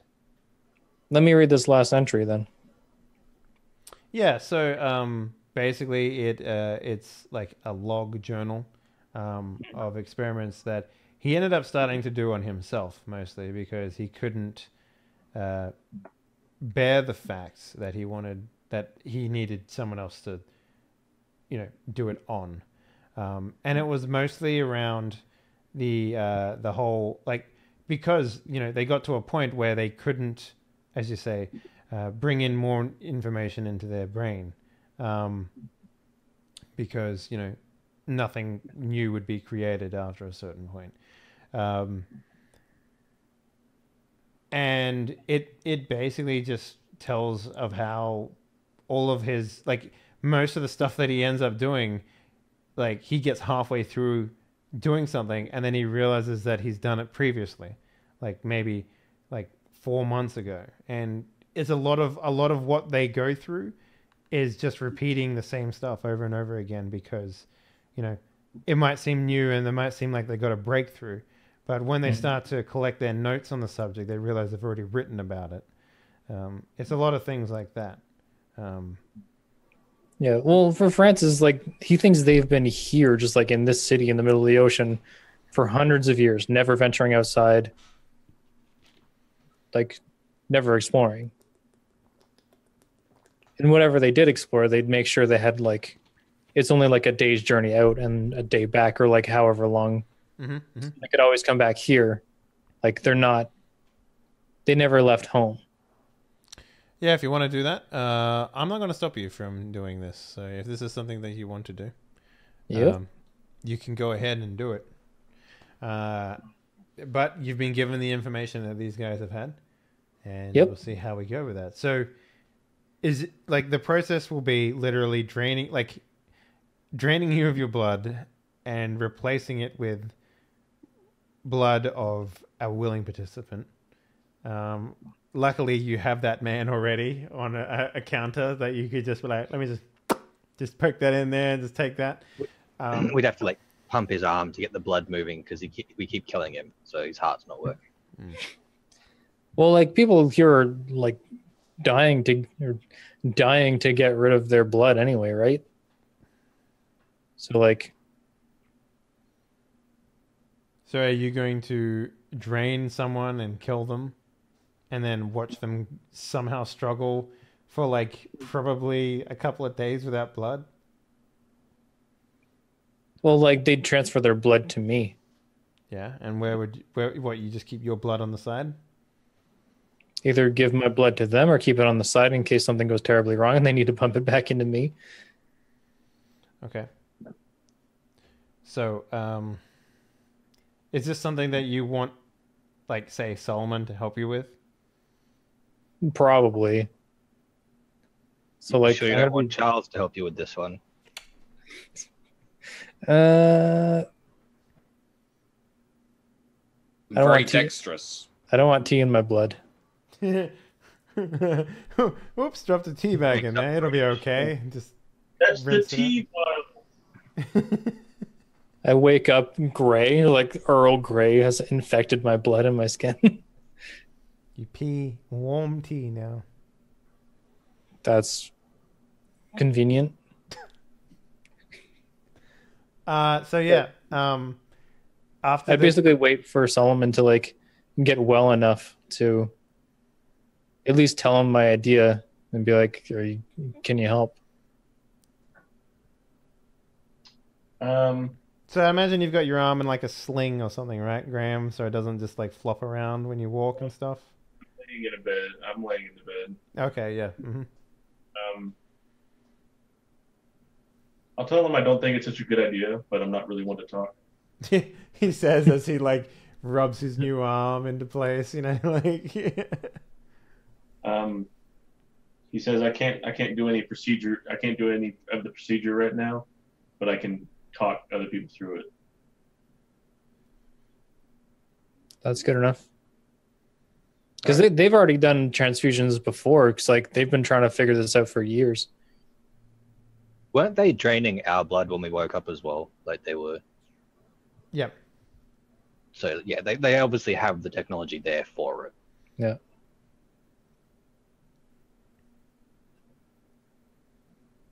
I just need someone willing to throw the switch. If one of them gets cold feet, I need someone to throw it. What do you mean? They expressed apprehension when I mentioned that I wanted to be infected with their immortal disease. If I'm on the table draining my blood and they suddenly change their minds, I need someone to No, flip the switch if there's past the point of no return, you know? I just got that. Cool. Okay. Flip the switches and kill everyone. I can't. I'm not sure what I would honestly do if they decided that they wanted to. I mean, I could just keep killing them, but they just keep getting back up. What They about a can't- grenade? They can't get cold feet if they're, dead. The coldest feet. That'd be a good name of a pulp novel, The Coldest Feet. Have we considered just chopping them up into tiny bits? Charles is just like, how can we murder these people? Is that not what we're trying to do? No, we're trying to make me immortal. Oh, why? Yeah. Why? Who would want that? The enemies needs to be immortal. May as well, like, we need to be able to fight them as long as we can. Oh, you can fight them. You don't Are have you to be a soldier immortal now? to fight them. For as long as it takes. They have Oh. some very unkillable officers. I was not intending to do any soldiering anytime soon. Why not?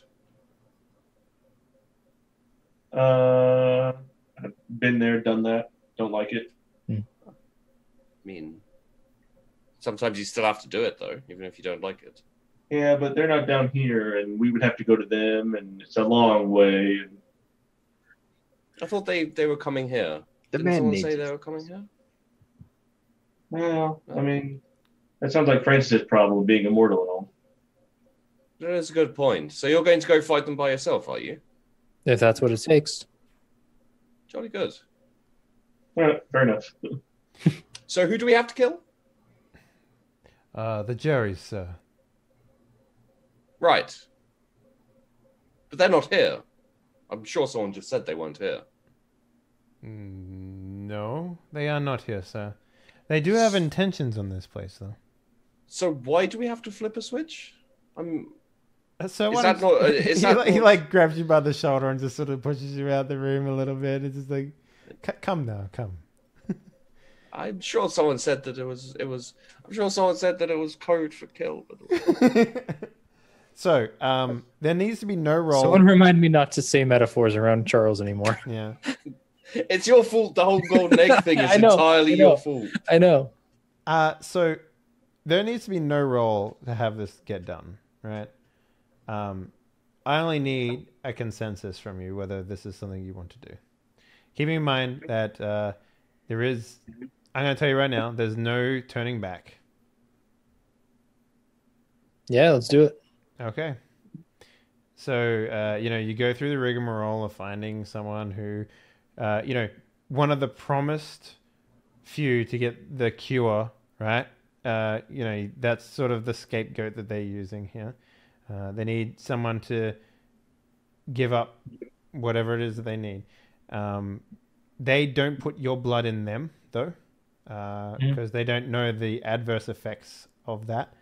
But they do know that they will regain their own blood, because a lot of what has been taken has been stored, right? So they have massive blood storages of this. But the blood that needs to go into your body needs to, theoretically come from someone else. And not just be like a fuel source that they have underground, right? Because they just got like giant like containers of it. Not really stored in the proper conditions or anything like that. So your blood is drained. you die. All right. Roll a new character. Blood is put into you. You are resuscitated. From this point forward, you need to. We're gonna duplicate your sheet right now as it is. If you die, you are pushed back to this particular sheet. Sick. So, having said that also means every single memory that you've made up until this point.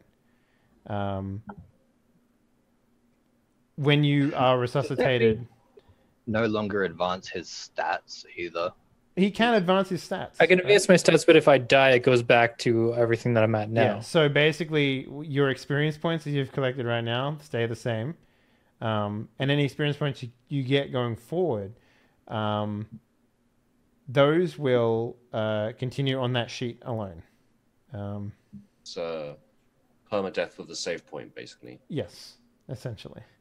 I'm save scumming it. Yeah. F5, F5, F5. Use on around you. So, yeah. So here's the thing. You are armed right now with the knowledge of what happens to your brain at a certain point, right? So going forward, you're going to be wrecked with the understanding that at some point, your brain is going to get to a point where it's filled with dementia, and then your brain will die, and then you'll reset back to where you are.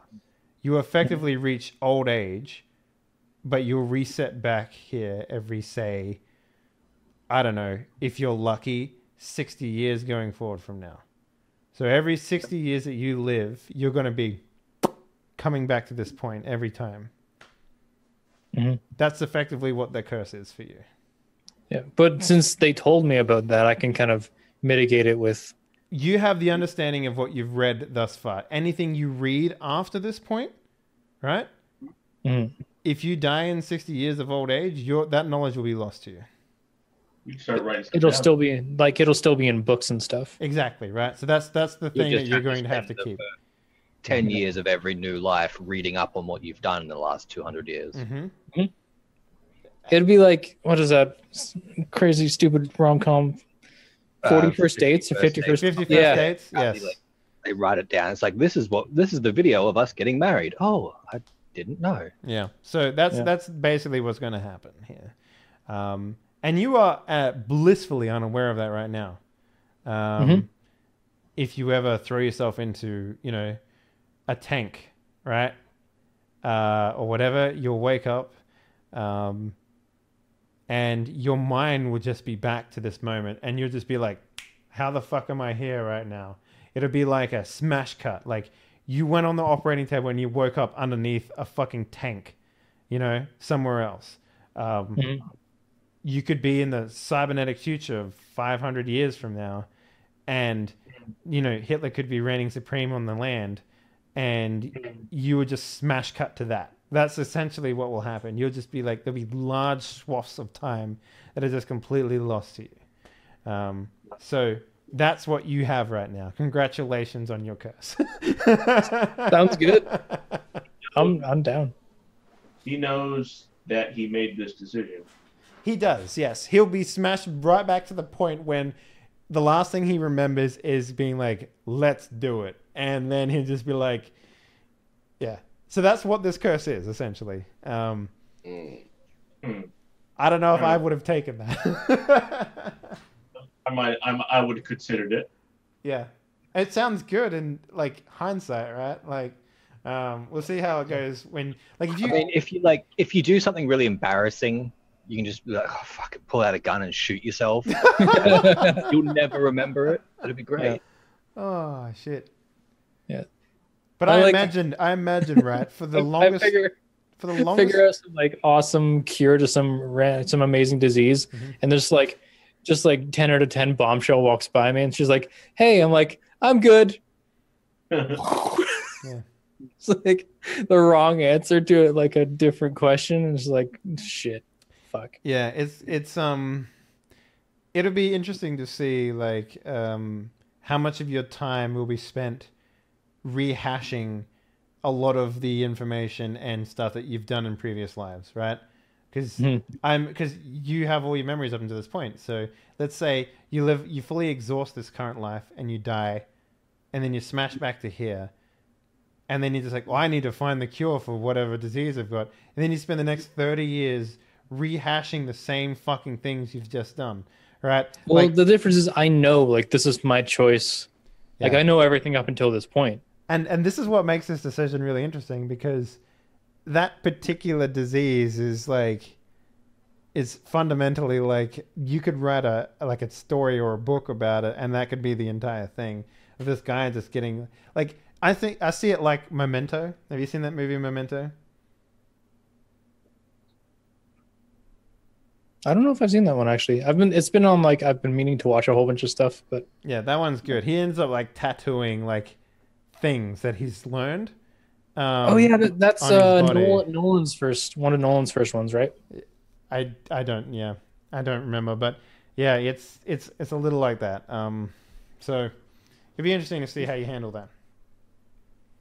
I mean, he's already a bookish type, so I can imagine him in like 1,000 years with just massive archived library of everything he's done in the last 1,000 years, and he just like he wakes up one morning and starts from the first book and just goes long and reads all of them. And then by the time he gets to the end, he's just about ready to die again. So he's got a couple of weeks to learn some new.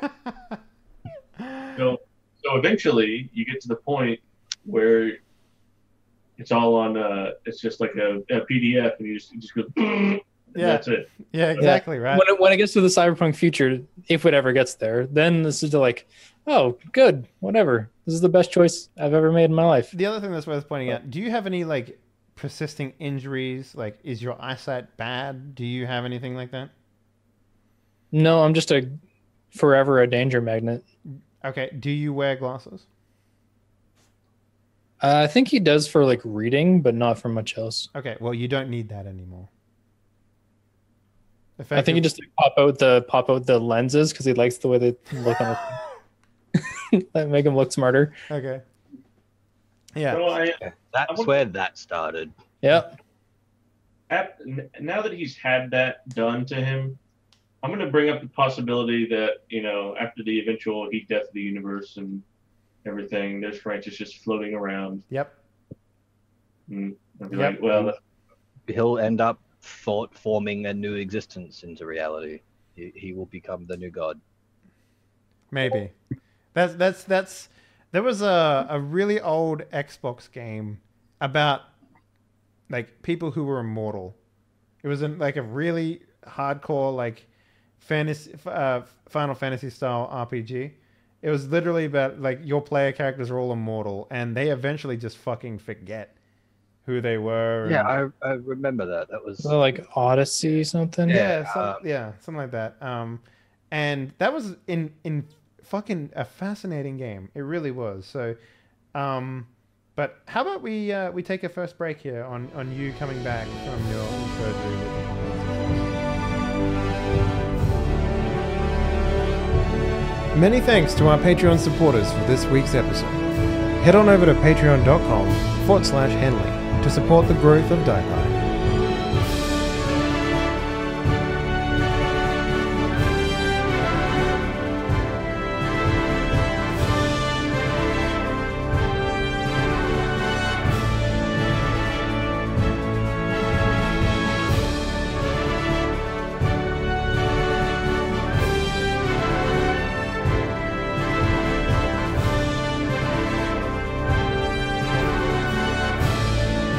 I guess Francis Jackson will forever be an NPC in every single one of my games now.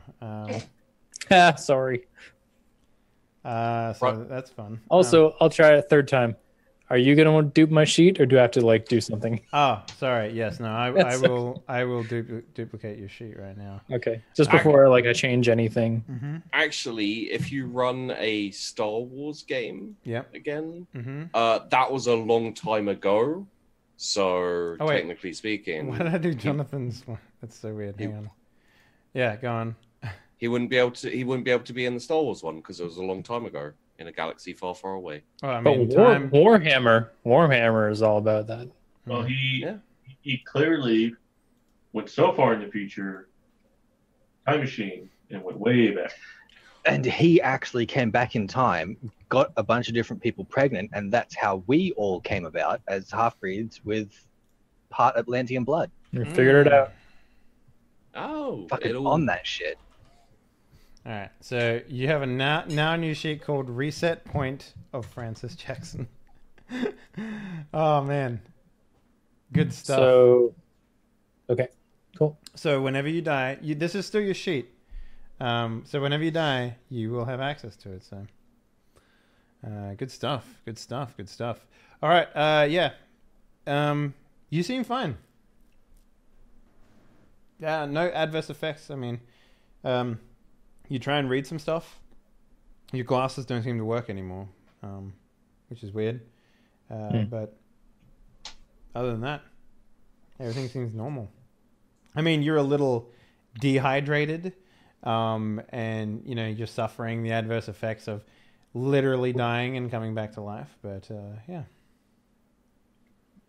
So just stumble over to some melon wine and chug it, I guess.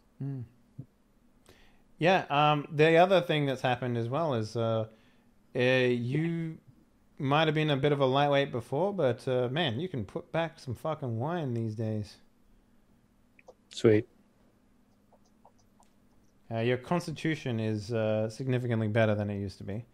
Not that will change mechanically, but narratively, you can put back a few more pieces of wine.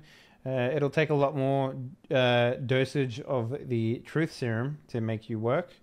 And yeah, that's pretty much all you need to know. Drinking contests, you're gonna be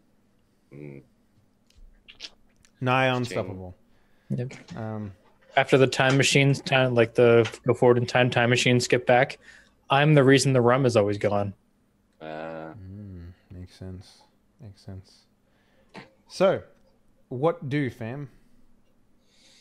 Would you like to spend more time here and investigate more stuff, learn more stuff, or what's the deal? I mean, I have an idea for what Hyde might be doing. We should use these people as a test to figure out how to incapacitate someone who can't die. Actually, you can't die anymore, right?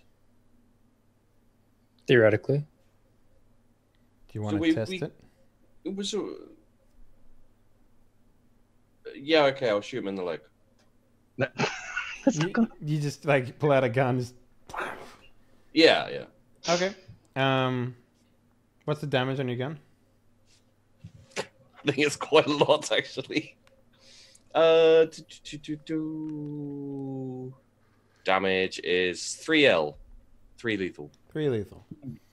Okay, take 3 lethal worth of damage there, Francis. Okay. He's immortal, not invulnerable. Just like Is there a scream, grab difference? my leg and scream and like fall on the ground. Like, Oh yeah, what it the still fuck? fucking hurts. Yeah, absolutely. Like it's no different. Yeah. You said he was immortal. No, you don't do it like that. You've got to snap his neck, I say as I walk towards you. Okay. And that's like it's like hands coming like, no. Do you snap his neck? No, I'm just doing it to fuck with him. I do like a really slow kind of leaning over him as my hands come down. I'm not going to actually snap his neck. I don't know if it actually worked yet or not, and we still need him. Mm-hmm. Well, let's see. Like, what happens to his leg? I mean, it's not like it heals Bleeding. instantly. Bleeding a lot. He's not Wolverine, you're saying? He's faster than your healing was before. But like, let's say maybe 4 hours into this thing of you having this wound, if you don't attend to it, the bullet will pop out of the hole and it'll get to healing significantly quicker now that the alien part of that, the bullet that's not supposed to be in your body is removed, essentially. You could take the bullet out.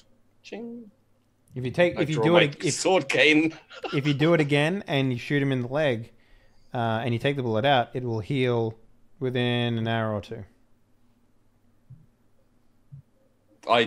have my sword cane out and step towards Francis. Should I take the bullet out? So basically, what you're saying is he's healing at a gameplay Accelerated. appropriate rate. Well, no, He's because not going to regenerate in the middle of a fight. It's No. going to be like he has a rest and his wounds are recovering. yeah. Whereas you guys will need medical attention, he does not. Okay. Essentially. I'm sitting there like on the other side of the room, like, you know, Itching. yeah, no, not itching, but like, I've cut like a window out of my flesh, and I'm doing very painful, very bloody surgery. Yep. While I'm going to strike up a conversation with the group, saying, I don't really know what to do next. Well, if we're going to have to fight immortal people, we need to discover how to deal with them, right? I mean, that just makes sense. Well, you have to talk to Imago about getting blood samples. You launch them into space. You cut them up into small little pieces and you bury them in different corners of the globe. I mean, that sounds like a good plan for one person. What if we're fighting multiple Bury people? them alive. Bury them alive. Encased could in work. concrete. Also could work. I Like mean, I like would the idea of prefer cutting them up. are you channeling Hyde? Is this what's happening? What? No. Woodbury will actually step in and say, like, sir, we actually did do some of these things to some of the prisoners of war that we managed to get. Oh, good. How did it go? Terribly. we the bad guys? I'm pretty sure We could they're shoot the them bad in the legs. You Yeah, s- that seems to be effective. You say as you're literally doing the splits in a cartwheel right now because of how well you're feeling after being shot in the leg. Yep. We weren't able to find out a way to permanently put the affected soldiers into the ground, as it were. So they're not all affected. Most of them. Though Right. it's hard to tell when, we're losing just about every engagement that we, do. Yeah. Unless it's guerrilla, we have very little success these days. Gorillas. Guerrilla warfare. It's a new Right. style of fighting, actually. Trained, weaponized gorillas. I mean, if I Nazi this Now that's pulp. the kind of the weather around here is very suited for gorillas. We could probably find a couple. Yeah. You want to weaponize the dinosaurs? No, not the gorillas. That's Gorillas with slightly gorillas. been the plan from the beginning, wasn't it? Hang on, am I missing something? Wait, we're not doing that? I thought that was the whole game. I mean, we can do that. Yeah. Yeah. So, I mean, let's get a out of character conversation happening here as to what everyone's direction is now, because I feel like we've sort of come to a head with like two of the four storylines at least for the characters. I don't know what to do anymore. I don't feel like taking charge because You've got your arm essentially, right? So, need the support. I've got no. are you not at least like curious as to the adverse effects of this immortality that has shown around you? Like, where does your scientific curiosity go at this point, Graham? Because I imagine that's sort of the next thing that we can hop on for your character, maybe to a degree. I still think I like I told Francis. I think it's a bad idea. Because I see there's two real theaters that you guys can walk towards as a group. The first being, what does the future look like now when you leave Hollow Earth and go back to the top side and deal with whatever is happening up there? Because that's a possibility. You can just go back, or we can attempt to find you a way to go back, and you can deal with whatever's up there, and attempt to deal with, the inhuman Nazi army on the surface. Or you could attempt to work out what the Nazi army wants down here in the past in Hollow Earth. because keep in mind that the soldiers that are here now, they're running off orders that they got when they left, but those orders might not stand anymore. You know, like. Again, I don't see that why that's my problem or our problem. I mean, it would be if you choose to go back to the surface, right? Like, because your, security of the free world would be a problem, I guess, up there. But if you choose to stay here, for example, and just live out the rest of your life here, that might not be a problem anymore. So, Well, unless the Nazis start coming down here. I mean, they're already down Like here. in, So. well, I mean, in like serious En force, masse, like- Well, like I conquering force. When I said before it wasn't a joke, it's something Francis has to worry about. Hmm.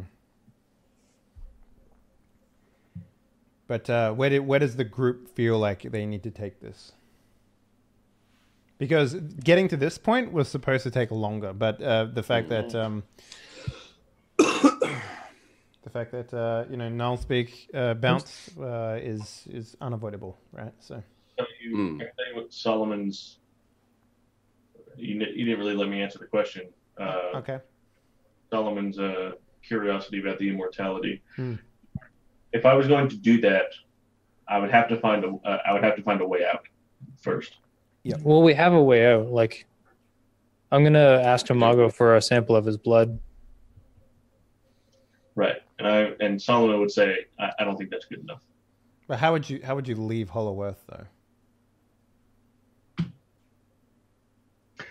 The Nazis got here, right? Like after we sealed the place off, Mm-hmm. a group of Nazis arrived to kill Yep. him. No, you misunderstand me. Not a way out. Like He wants a way out of the immortality, is what a he's way saying. out of the immortality loop. Yeah. Like I wouldn't have done. Like I would have done what Francis did also, if I could guarantee there was a way out. Yeah. I'm gonna ask Imago for like basically a cyanide pill. Like Well, his blood is that's the his thing. bl- Like you blood don't is like know the soul, whatever. Yeah, you don't know the adverse effects of that. You've effectively taken the curse, but you haven't. You like either you should have waited to know what the results of the tests were.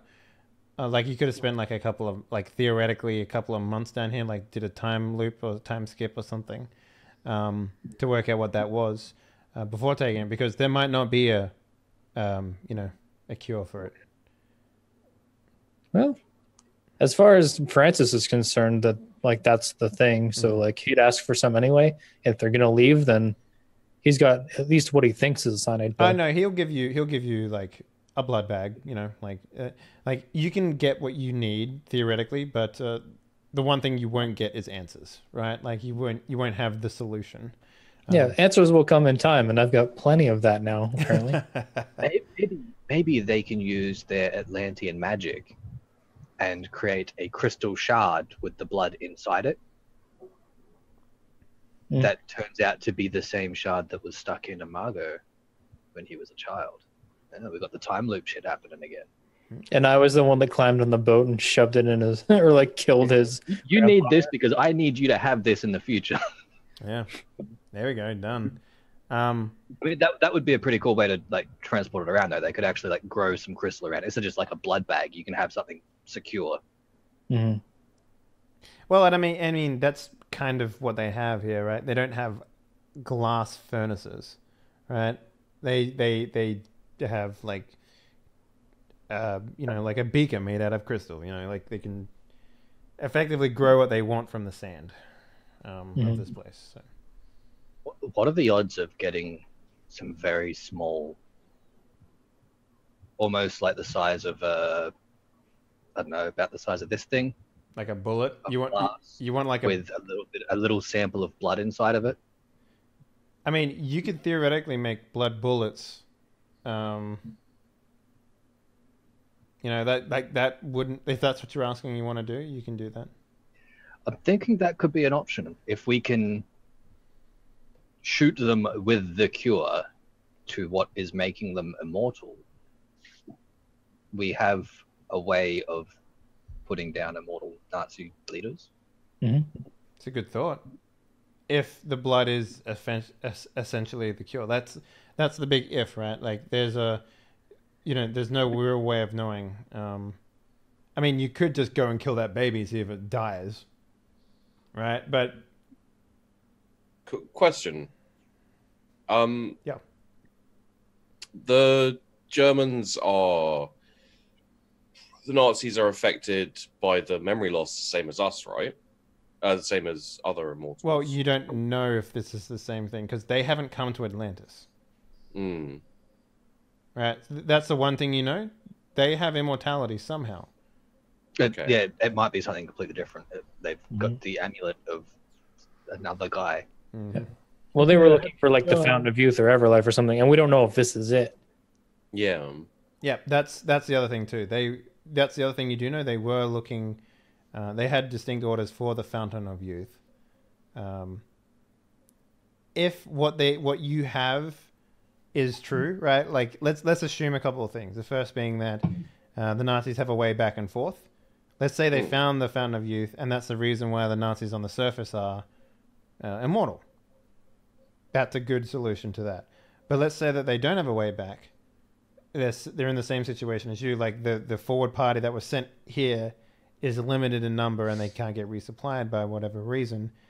Then that means the Nazis on the surface have gained immortality from something, right? Yeah. And let's say that maybe it was on the surface the entire time because you guys were on the surface the entire time. So whatever, maybe it's still the Atlantean blood that's still doing it. Atlantis blood that's doing it. But you don't know that. So there's a lot of like questions that need to be answered. Whether you want to pursue that is completely up to you as players, though.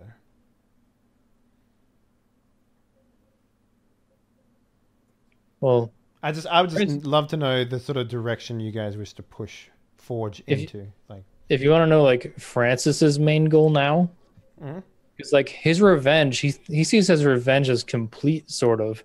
Like he's in Hollow Earth. He's now technically immortal. All those Yale or like whoever they are, they lose.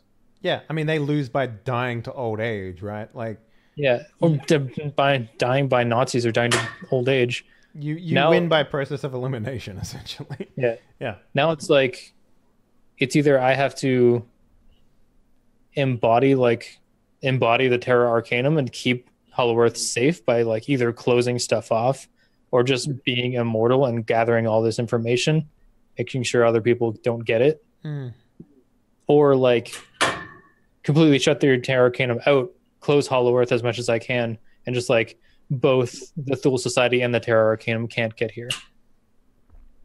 And he will lord over it as the new king. Yeah, basically. And the only other person who doesn't have a direction now, I guess, would be Solomon. So, Graham, do you have a thought or an idea of where you want to take your character? Now that, because you effectively, like, your goal was knowledge, right? Yeah. Do you feel like you've reached that goal?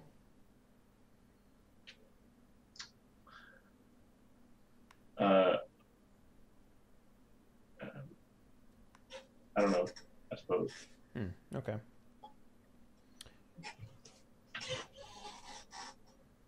So throw me a bone here, guys. Where do you want to go? Where do you want to push this game? This is what I was worried about because we don't really have anything to do left. Yeah. Right. Like we sort of got to the end. We could still have the Nazis break in somehow, somewhere. Mm-hmm. What We I'm need to saying find the Fountain of is Youth. that Eagle Rock because I want to kill a big fucking bird. All right. Yeah. That's something Hyde is still thinking about. He still wants to go back and kill that big fucking bird. Whatever the Amazon bitch says, he's going to go and kill that bird. And we need to go back there to figure out how the Nazis got in. Well, that's where you're going to go. I'm going to follow you. Okay. I mean, that's either that or we live out the rest of our lives in Atlantis. I can do that too. Yeah, I mean, that doesn't sound too bad. I'll teach him how to play Russian roulette. But you can't kill anyone. So this will be home base. So I'll teach him to play Russian Atlantis roulette. is home base. Yep. Come back to resupply, get those immortal killing bullets, the ones that you might make, and we'll go from there, yeah? Okay, cool. So I'm eventually going to try to contact the Terra Arcanum. well, that's the other thing, right? Like, you guys came in here because the Nazis found a way in, and you just stumbled into that. Mm-hmm. Yeah. This is basically a battle between the Terra Arcanum and the Thule and the rest of the planet. Yeah, that's ideally what it is, but to the rest of the world, it's a Nazi invading force, powered by the Thule. Yeah. Energizer Bunny Nazis, basically. Just keep going. Mm-hmm. So, perhaps, like, the biggest thing that you could potentially do is attempt to work with what's happening here and try and synthesize, like, a manufacturable cure out of this blood, right? Yeah. A immortal killing blood bomb EMP kind of thing. Because Sounds like mumbo jumbo. Yeah, exactly. Pulp. pulp, yeah. No, I'm speaking from Charles's perspective. Yeah. Mm-hmm. Charles is down to go kill the big bird. In theory, the blood is, we believe, from what we've seen, it's allowed the baby to start aging. Has anybody else received a blood transfusion yet? It's only been a couple of days, so no. But people have been willing to put themselves up for experiments in order to be one of the first to receive said findings of this cure. Okay. So the baby is the only one. Yeah, right? we don't actually know if it works yet or not, because Exactly, right? Like, nobody that's ready to die and is willing to say, okay, give me the transfusion and then kill me, has actually had the transfusion. that's right, yes. So if you want to, say, stay here for a couple of months and see the results of this, you can. And That would be like a couple of years on the surface again, though, wouldn't it? yes. Wouldn't it be like another 10, 20 years? Yeah, it would be. And then you would literally come into the new Wolfenstein game. Mm-hmm. Like, I'm not even joking. That's what that future would be. So That wouldn't be terrible. Just saying. that could make for Wasn't a massive fan of the new Wolfenstein game. on mean, the wheelchair the scene. Dude, setting you didn't see me play it. Yeah. It was horrific. But yeah, that's the situation where it stands, right? You could attempt to make your way back to the surface, bringing with you an army of invincible T-Rexes, and try and take on the Nazis, pulp style. Or you could stay here, try and synthesize a cure, and then go back. Or you could stay here and destroy whatever forward Nazi provisions they have down here, and secure Hollow Earth as like a safe haven from the Nazis. Or you can do whatever you like. I kind of feel like securing Nazi Hollow Earth, like deal with the Nazis that are here now, Mm-hmm. gain control of or secure the entrances in some way, destroy them if we have to.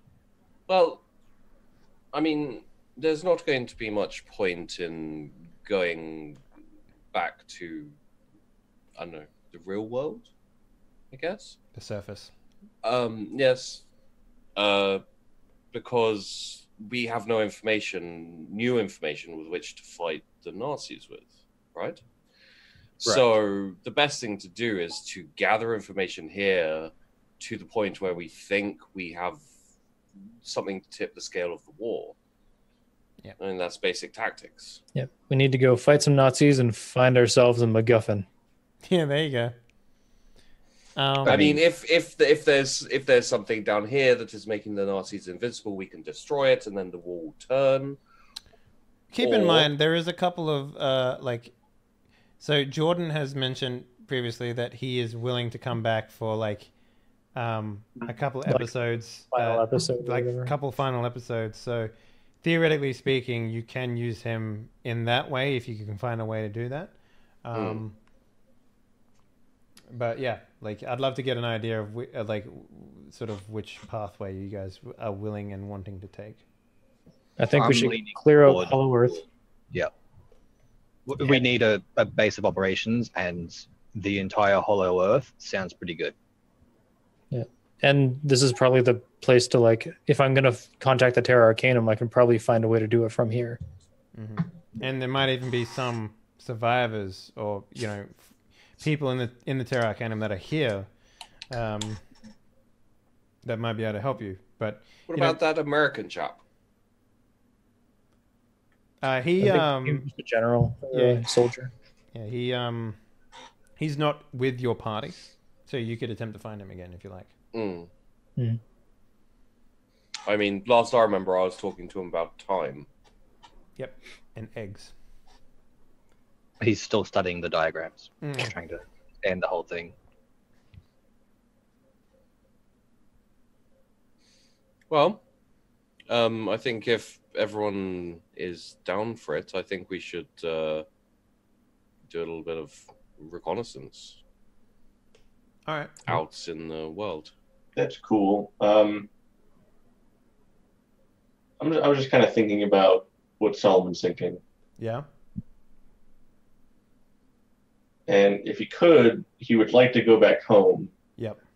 From what he's heard, there is no home left to go back to. Well, no, there is. There's still like a lot of the free world hasn't been taken over, but the progress of the army has been exceedingly fast.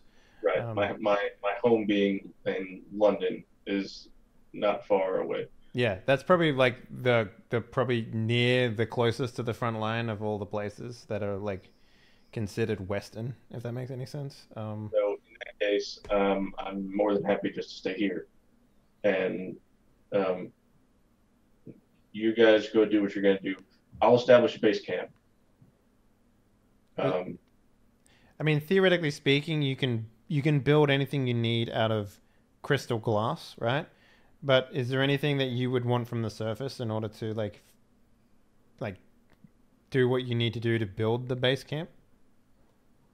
Like, is it worth going on an excursion to the surface is what I'm asking. No, I don't think so. Okay, just checking. But, I kind of got what I wanted, and I mean, if we want information about what's going on the surface, we have Woodbury. Like, he should have a fair idea. Yeah. You can ask him about like mostly military movements, and sort of the state of things. And I mean, he's a good resource for that. But theoretically, anything else is questionable. I mean, how long has Woodbury been down here? It's only been like a couple of days since you left Eagle Rock, so. Okay, so his information would be relatively up to date with what's happening on the surface. Yeah. As up to date as anyone down here could be. Mm-hmm. Yeah. Like I thought, like, if he's been down here for 6 months, it's like, well, fuck. I mean, you don't know that, right? You don't know how long he's been here, captured for, but potentially he came in with those, so. So, do we have any ideas on the locations of Jerry? You mean down here? Yeah. Well, you know that they set up a base at the top of Eagle Rock. You know that they... that's not where I put my flag, right? No. You mean Eagle Rock was where the Amazons were. That's where the Amazons were, yeah.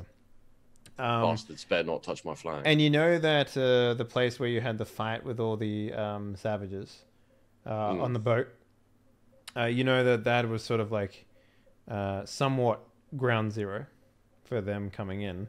But other than that, that's about all you have. That was where we killed that dude, right? Well, that's where he killed himself, yeah. Okay.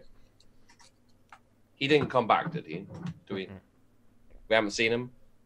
No, well, he did not come that back. we know. Right. You did bring the body with him, remember? And then you threw him on like an anthill? Right. Yeah, he's probably not coming back. Did I do that? Yes. Of course I did. You threw him to like alligators or crocodiles or an anthill? I can't remember. I threw him off a cliff, I think. And I can't tell if this is Charles talking or not. It's been a bit in and out, to be honest.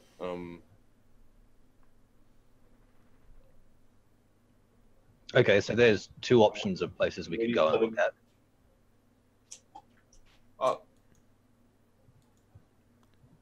What was that?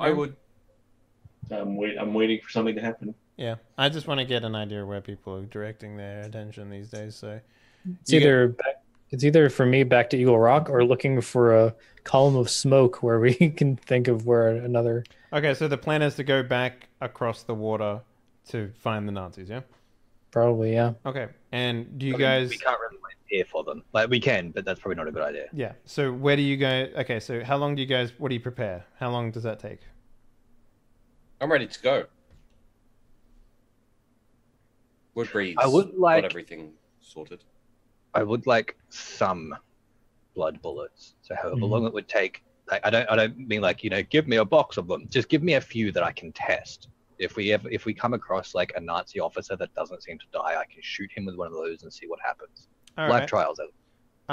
You could probably get a revolver, right, and have like 6 shots in it, made fairly easily. You Yeah. can have my revolver if you like.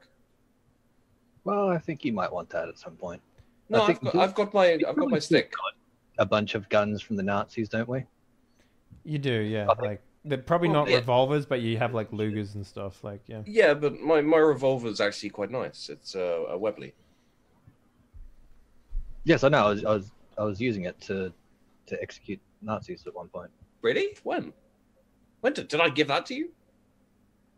I think I took it off you when we On the were train in or the- something like that. Yeah, I can't remember. There was some point where I used it. Yeah, probably the train when you didn't have your guns.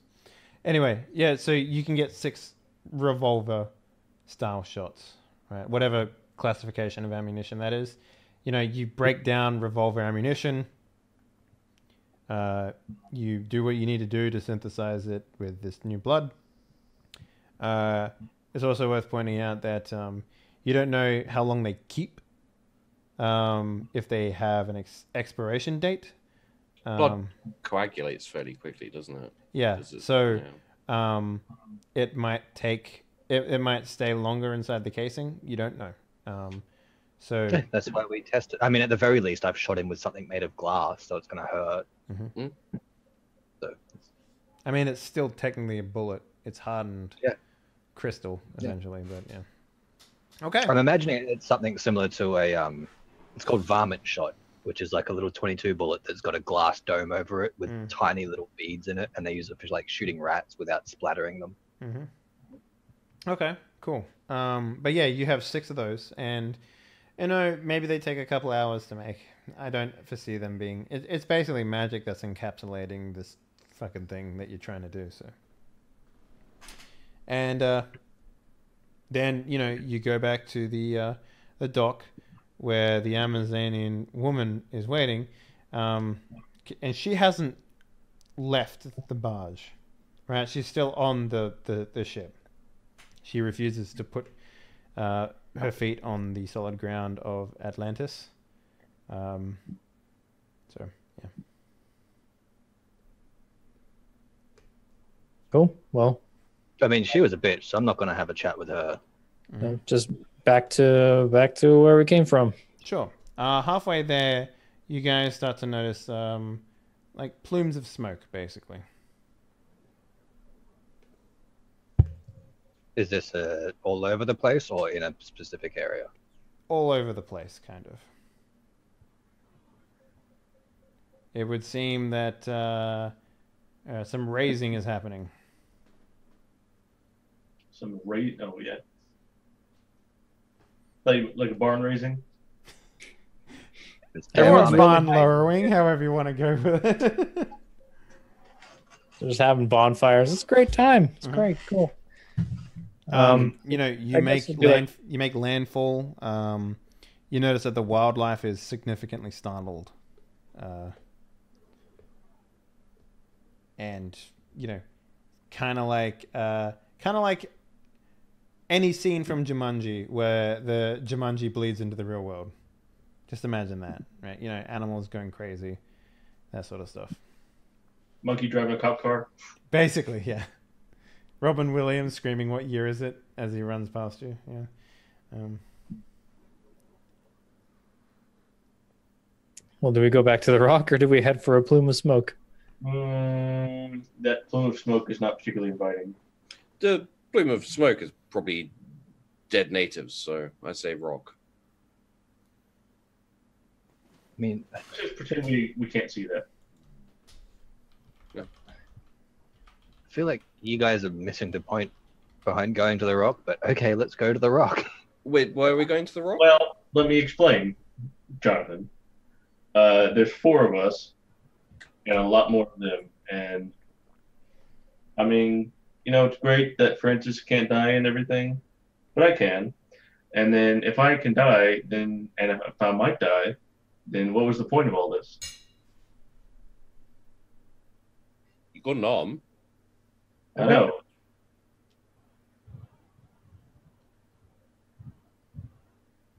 I mean, I'll go kill the bird.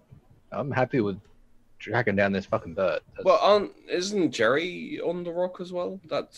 Someone said that was where we you did cleared kill them. them. Yeah, you did clear them. They're probably back. They might be. Mhm. We can always go and find out. So theoretically speaking, it's been like maybe 6 days since you left the rock. Maybe a little more. It's hard to tell. It's about a week, roughly. 6 days. Does the Amazon look freaked out? She does look significantly worried, and the friendly native, I forget his name now. Biscuits? Biscuit, that's it. Oh, by the way, the lead scientist's name was Gregory. I did write it down. I just read it. I'm like, fucking idiot. Yeah. So Cathra, the... I was just calling him Philip the entire time. Yeah. It doesn't matter. Cathra, the Amazonian leader, does look significantly worried. And, to her, Eagle Rock was like if you inquire, or you might even overhear the conversation, because you understand the language now, right, Francis? 9 out of 15. Yeah, so you have a basic understanding. You're fluent, but you can't like you can talk to them in it, but it's like a very broken conversation. You overhear her saying that she needs to get back to her original camp, or the actual town, homestead, if you will. And Biscus eagerly nods that he wishes to return back to his people as well. So I guess I'll relay that to the group and be like, "There's where the Amazon's from. She's not from Eagle Rock, right?" No, yeah, I mean, it was a very small, like there wasn't like village. Mm-hmm. It wasn't was a like village. Yeah, because you said there was one long haul. That was about it. Yeah, that's about it. Yeah, it's more of like a scouting rock or some script. But it wasn't a village like Biscus's village, right? It wasn't like, you could almost assume that men go one way, women go another, right? Because at least the village that Biscus was from was mostly filled with men, with a couple of women doing the only women were like medics and like shamans and that sort of stuff, right? So yeah. Well, we need to go back to the rock, or I could talk to them and see if like we need to go back to her village and help them if she lets us. Possibly. It's a good start. The Nazis took the rock once. They're not going to lose it and then just not try again. Well, also, it's worth pointing out too that it's been 7 days, and if they hadn't heard anything from the people up there, they might have sent reinforcements.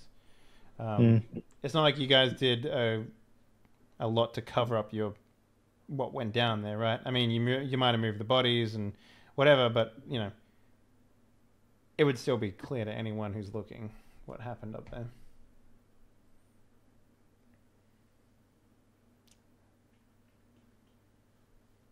I'm still voting to go back to Eagle Rock. Screw it. I mean, we need to start somewhere. All right. Yeah. It doesn't seem like going back to a village would really achieve much. Okay. I mean, aside from building up allied forces or anything like that. No, I mean, they don't seem incredibly useful. Yeah. Okay, cool. So, you guys want to make your way back to Eagle Rock? It'll take like maybe a day and a half of standard walking, and you can hoof it if you wanted to. I don't think there's any reason to hoof it. Sure. But you guys, make your way there. Can we get like, I don't know, you got Danger Magnet right there, Francis? So let's see if you guys encounter any sort of resistance. Can I And get I've a? still got 3 lethal on me. Yeah. So what we'll do? No, not at this point. No, definitely Okay. not. Yeah, it'd take like a, half a day to cross the ocean or whatever at most. Maybe even a whole day. But yeah. I'm not sure how best to roll a luck thing, but let's get a D10, and let's say an 8, 9, 10 is an encounter. All right, yeah. Apparently, you washed away your danger magnet at the same time, so you're good. You might see like a couple of patrols that you guys managed to sort of circumnavigate or wait out for them to move past, but these are the same sort of Nazis that you fought on the top of Eagle Rock. At least from the distance like, that you can spy. Fairly sturdy. Fairly well equipped. They're wearing like camouflage that suits the environment, almost like they had forward knowledge of what this place would look like. So other than that, yeah, you guys make it to the base of Eagle Rock. Now, do you want to take any precautions? Like, give me an idea how this looks exactly.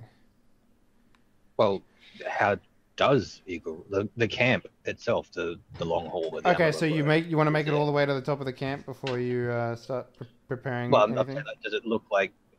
Are there people there? Does it look like it's still abandoned? Can we see it at all? Take a peek first.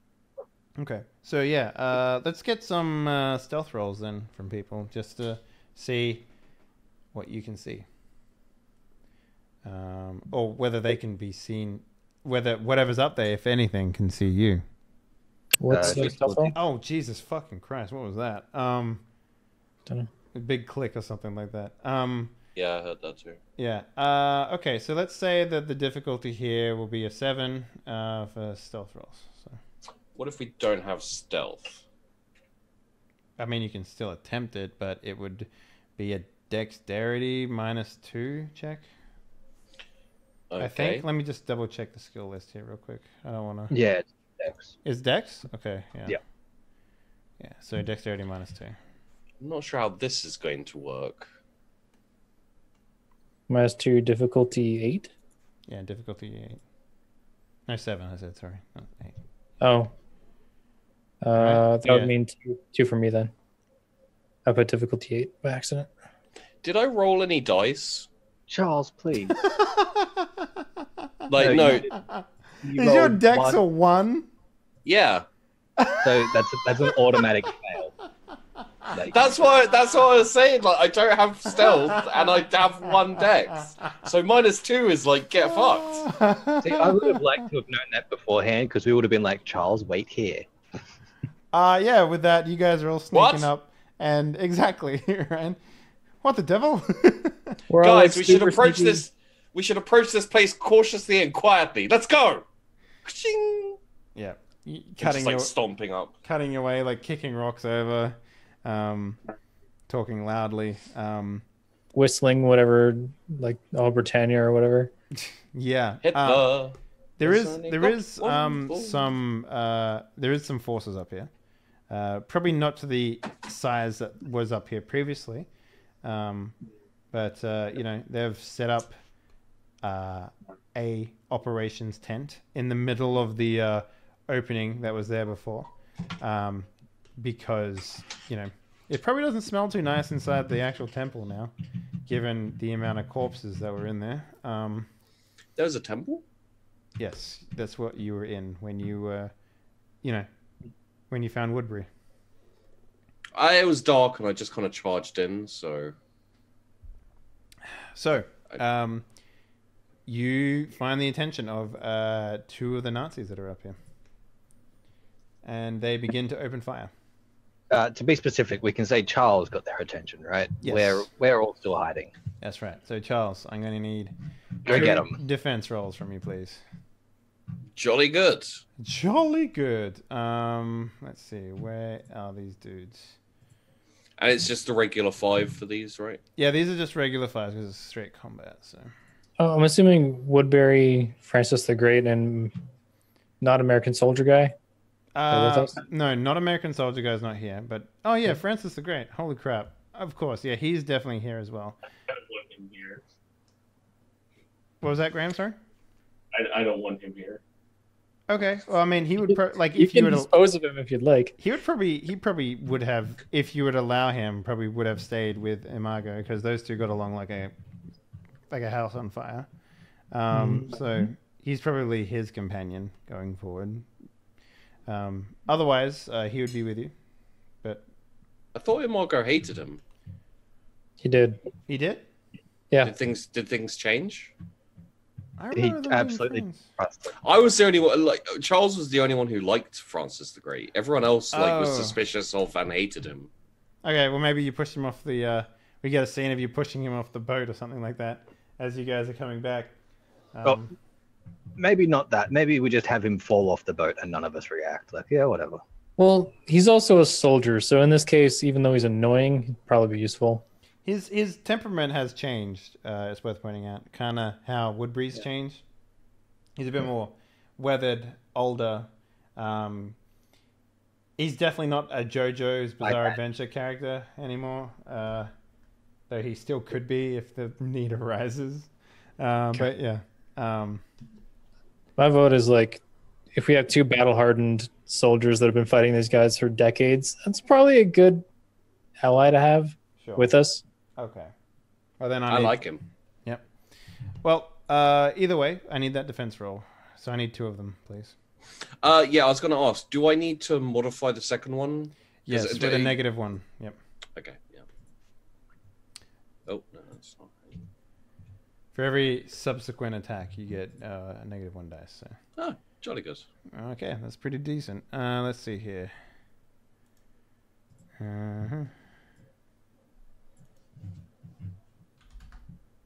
That's the first attack. Fuck. And second attack. Alright, yep. So you take, for the first attack, One lethal? no. I think you're mixing up your systems again. I think I might be. 2 damage. What? Mhm. Sorry, Isn't in this system it's for every success over you get one of the I rolled a 4 and a 4, and they rolled a 5 and a 4. Oh, fuck. you're thinking Shadowrun where Yeah, one no, success yeah. means take full damage. Okay, yeah. Sorry. I apologize. The fucking the system bleed is so fucking real. It's crazy. Yes. 1 damage. 1 lethal. Guys, I think they found us. Yeah, and then you hear the Like, where he has friends. yeah, the comical screaming of "Achung! Achung!" As like 2 more dudes come out of the tent. One like with not like he's clearly taken off his shirt and he's got like his suspenders and wife beater on, but not his actual like over uniform, like they were taking breaks or something like that. Yeah. So that's that. So let's get some initiative then going. Yeah. Well, initiative is my middle name. Hold up. Let me just clear this before you guys get started. Okay. Go ahead and roll. Was it difficulty 0? Yeah, it should just roll for you, right? Initiative's It's like asking for a difficulty input. I don't think it used Oh. to do that. it should just be then No, 5. it's difficulty 5. Yeah. Difficulty 5. Oh, yeah. 5. Okay. Okay. That's some alright initiative, but nothing compared Why to did you mine. speak? Why would you speak? I'm sorry, I rolled 2 dice. Yeah, 2 dice for my initiative. I was 50% effective. Didn't you just You know say what, like, then? "Oh, Mr. Initiative, this is my jam"? I was One. being sarcastic. I thought we all knew that I had terrible initiative. My dexterity is 1. I can't read Charles anymore. This is like between sarcasm and ignorance. I just don't know.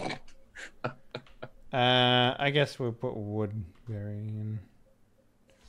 I think Woodbury has all right initiative, actually. What is his? Can you roll for him, please? For me, please? Yeah, sure. Holy shit. Okay. Yeah. You were Well- saying. Well, that's just bad rolling. Jesus he had fucking 6. Christ, Graham. He has 6 initiative.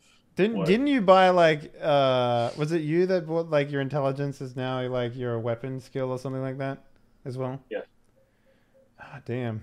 You're gonna be a force to be Initiative reckoned is with now. based on intelligence, isn't it? Isn't that why yours is so incredibly I think high? it's like a mixture of something.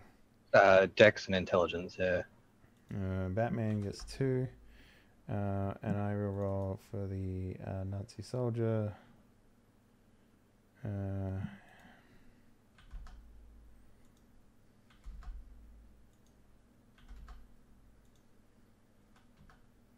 Wow, solid. Okay. 4, 5, 5. They're very well trained. They're acting in unison, except for that one guy who doesn't have his shirt on because Yep. he was late. Yep. So still pulling his suspenders on. All right, Solomon, you are still in the cover of stealth. Acting outside of that will make you a target, but it is your turn. How far are these guys from us? I would say that they are just outside of pistol distance because they are using their rifles. So we're talking like if a pistol is like 50 feet, they're probably like maybe 70 feet in total distance away. In that case, is my new arm functional? Or is it still dead? I would say that you can at this point like move the digits, but like you don't have complete control over like the actual, full motor function of the arm. Could I climb a tree? Yeah. I mean, like, sure. I would assume that you've created some sort of sling to help with the day to day of getting used to your arm, and you are very capable, even without your arm, as you've very well demonstrated in the past. So, yes, whether you could do that stealthily will depend on the role, I guess. Yeah. Well, I don't think I can do it stealthily. But Do you have I can try. athletics? No. Okay, so it would come down to a skillless. Oh, do you have acrobatics? No. Okay. So how would you attempt to climb? No, climbing is athletics. Okay, so this would be a strength check with a -2. Well, I only have 2, so let's not do that. Okay, that's a good choice. Since they're outside of pistol range, I'm going to use my ability to give everybody +2 defense. Oh yes, the inspiration intelligence thing, yeah. No, this is Guardian. Yeah, Guardian. Yeah. Okay, so this is the one where you tell them, you direct your teammates in how to approach the combat situation, and you give them defense +2 defense. Yeah. Cool. Going my turn basically. And I assume you do this in cover, because Yeah, I was thinking about climbing the tree, so I think I got my back to a tree. Yep. You Yeah. would definitely. I would say that you're in full, like anyone in stealth right now is in full cover effectively, which is +4. But screaming over the top of like machine gun fire would give you out of stealth. Essentially, is what I'm saying. Yeah, that's okay. Well, Nancy 4 is going to take a shot at. I guess Cheapy. Yeah, you're the one with out in the open. So, can I get 3 defenses from you, please?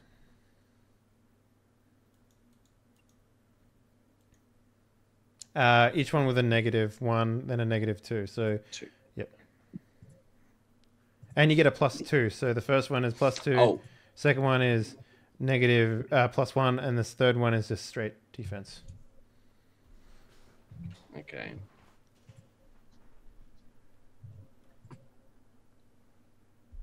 Nice.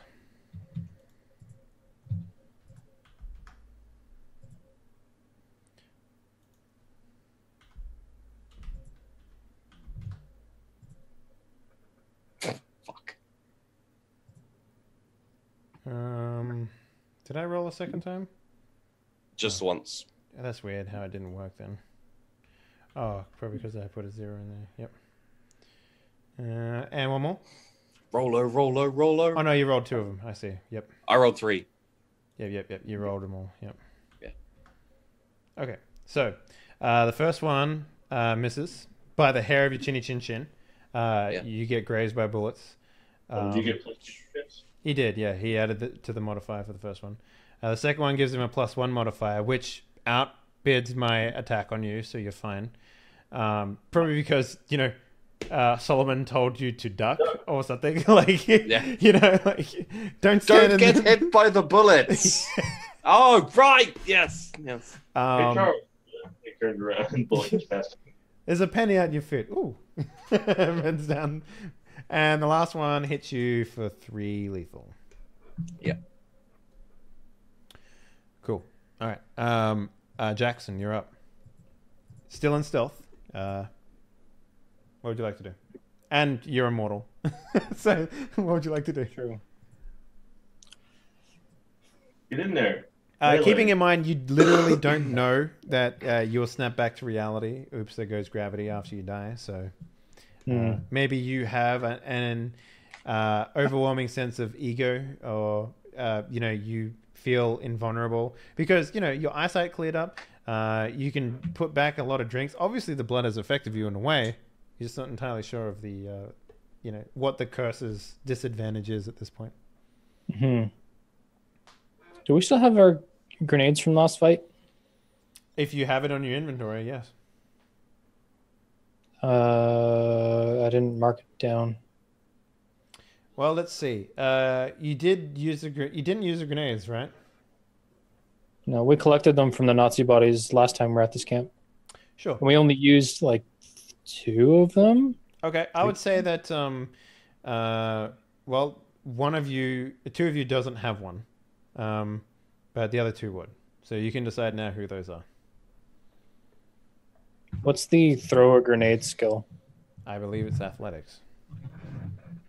Ooh, Which would be a strength check. Yeah. I have Okay. athletics. Because I Or have an athletics. gunnery, but I don't know if that will count. That's probably for like grenade launchers. Gunnery would be. Mortars, cannons. They're grenade not launchers. really a thing right now, but they would be if you go back to the surface. But yeah. So gunnery wouldn't help me here if I was doing a grenade. Okay. And it's just a straight strength check. I believe Otherwise? so. Yeah. I'm just gonna state that that's how I'm gonna roll for this right now. So yeah. Strength. If you don't have the skill, Yeah, I don't. you don't have throwing as a skill. Nope. Let me just check what that is.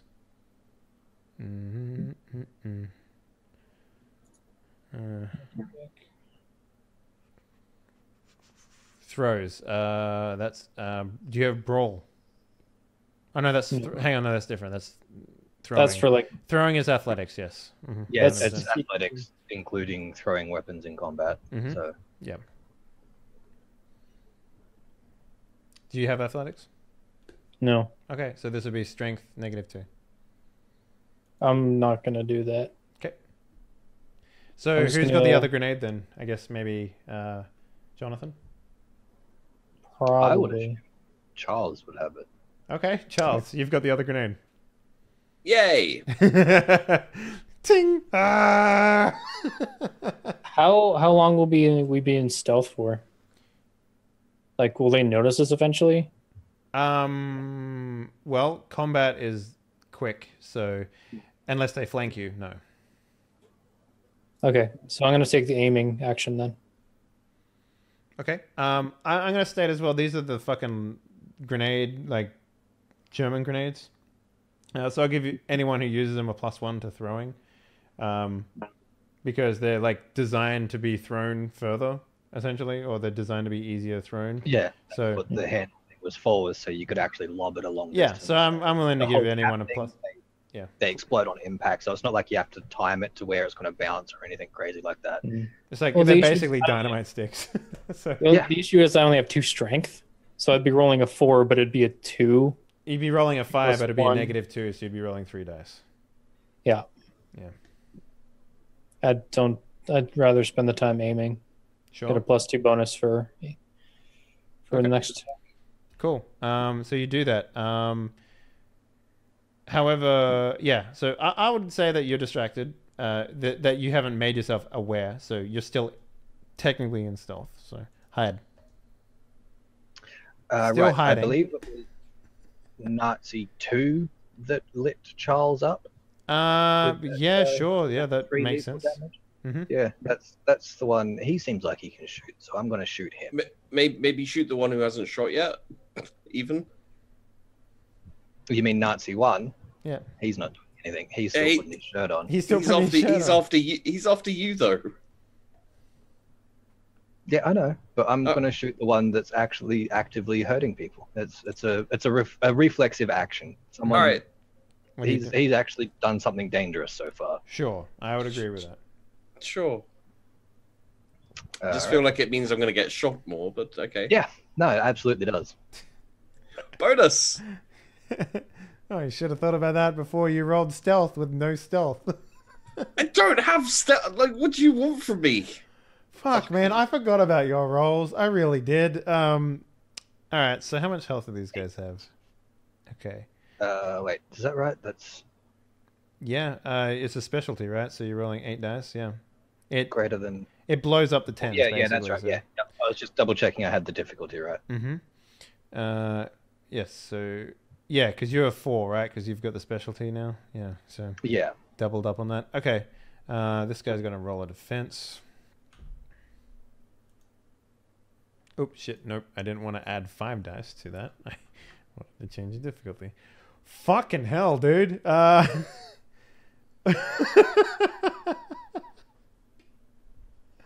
This guy's insane, dude. This guy's insane. Now, you know what it is? Yeah.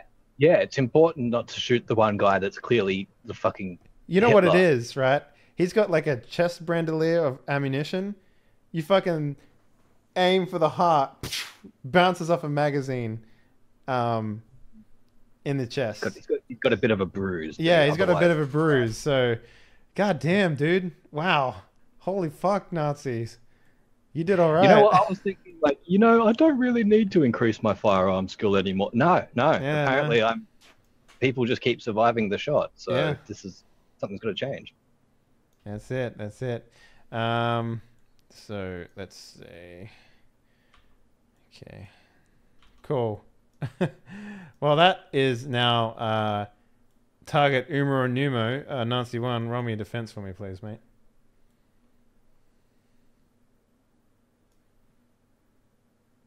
You shot number 2, right? Yeah.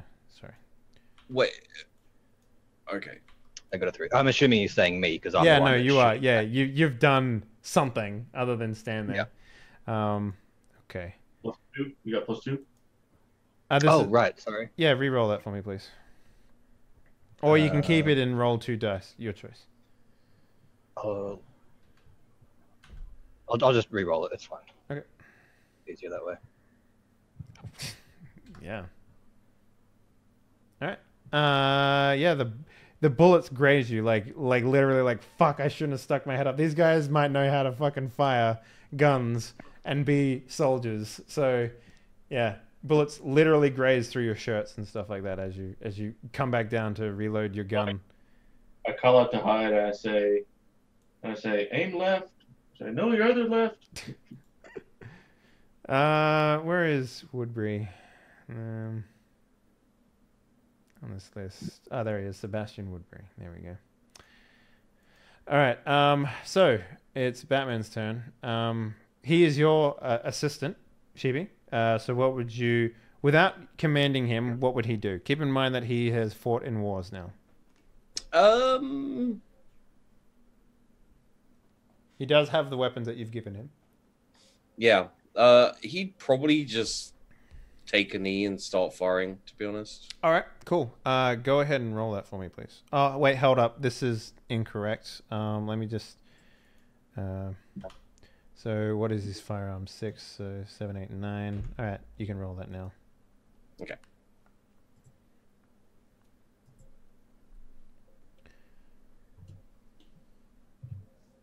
many dice are you rolling in your attack for Flint Rock? The rifle is 13. The blunderbuss is 14. Okay. All right, so 5 damage. Not bad. Shame it wasn't a speciality. Is there any particular soldier that he was targeting? Probably the one who hit, like, significantly hit me, I would imagine. So 2 again? All right, yep. That's Yeah. the same one that... That one dude's getting fucked. Yeah. Apparently not. I got hit for 2. Yeah. Cool. All right, he's still up. It's the exact same spot. Heidi just like, twice. No, he's patting it down with his hand, and then his hand gets shot. He's like, fuck! That's what happens there. Abernathy, it's your turn. How far away are they? About 70 feet. I don't know how far I can run. What's your movement? 5. One move is like 5 feet. Okay. So it's basically like you can move 25 feet in a single round, which is like 3 seconds. So that's pretty quick. You're pretty speedy. So 25, and they're about 70. So you only need to close it. Like if you want to shoot a pistol, you only need to get to 50 feet. Okay. But you do have maneuvers, right? You do have the charge maneuver. Well, I was thinking about sprint. Yeah, so there's a maneuver that allows you to like run faster, I guess. I'm gonna see if I can find that for you real quick. There's run, which is instead of making an attack, you can double your movement rating. Yeah, there's charge. Charge. You may move up to half normal move. Okay. No, that's not it. No, it's down a bit. There's run and there's sprint. Instead of making an attack, the character may double his or her move rating to determine how far she moves in a round. And instead of making an attack, the character may quadruple his or her move rating to move for how far she moves. She may keep this number up for rounds equal to body. What's your body score? It is 4. Okay, that's pretty fucking far. You're pretty sprinty.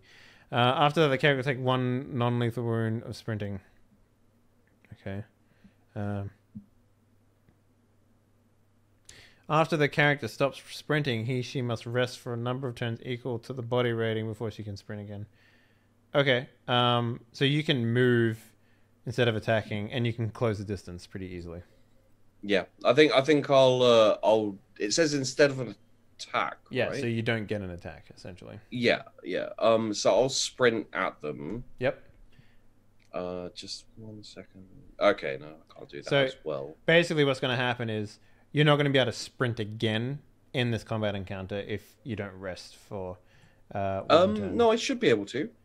No, you need to not be doing something. You need to. Yeah. I can keep up sprinting for a number of rounds equal to body. Yes, but it says after you stop sprinting, you must rest for a number of turns equal to the body rating before she can sprint again.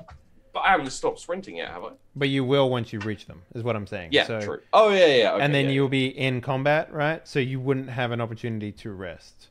So just imagine that you won't be able to like sprint away from a grenade or something like that that's at your feet or whatever. So just keep that in mind. Yeah. All right, cool. Solomon.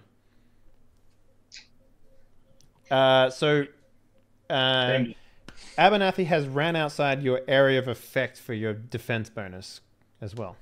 Well, it's a problem. Yeah. Maybe you should have told me to not do that, Mr. Commandy. There's still He 70. did. It was like, no, don't go. Yeah, please wait. There's still 70 feet. Yep, from you, yeah. Is Woodbury in my sphere of influence? Oh, yeah, absolutely, yes. So basically, like, your sphere of influence is like, what, 10 feet or something like that? It's fairly close, right? Pretty close. Yeah, so you wouldn't be able to cover both parties ever in this situation, so...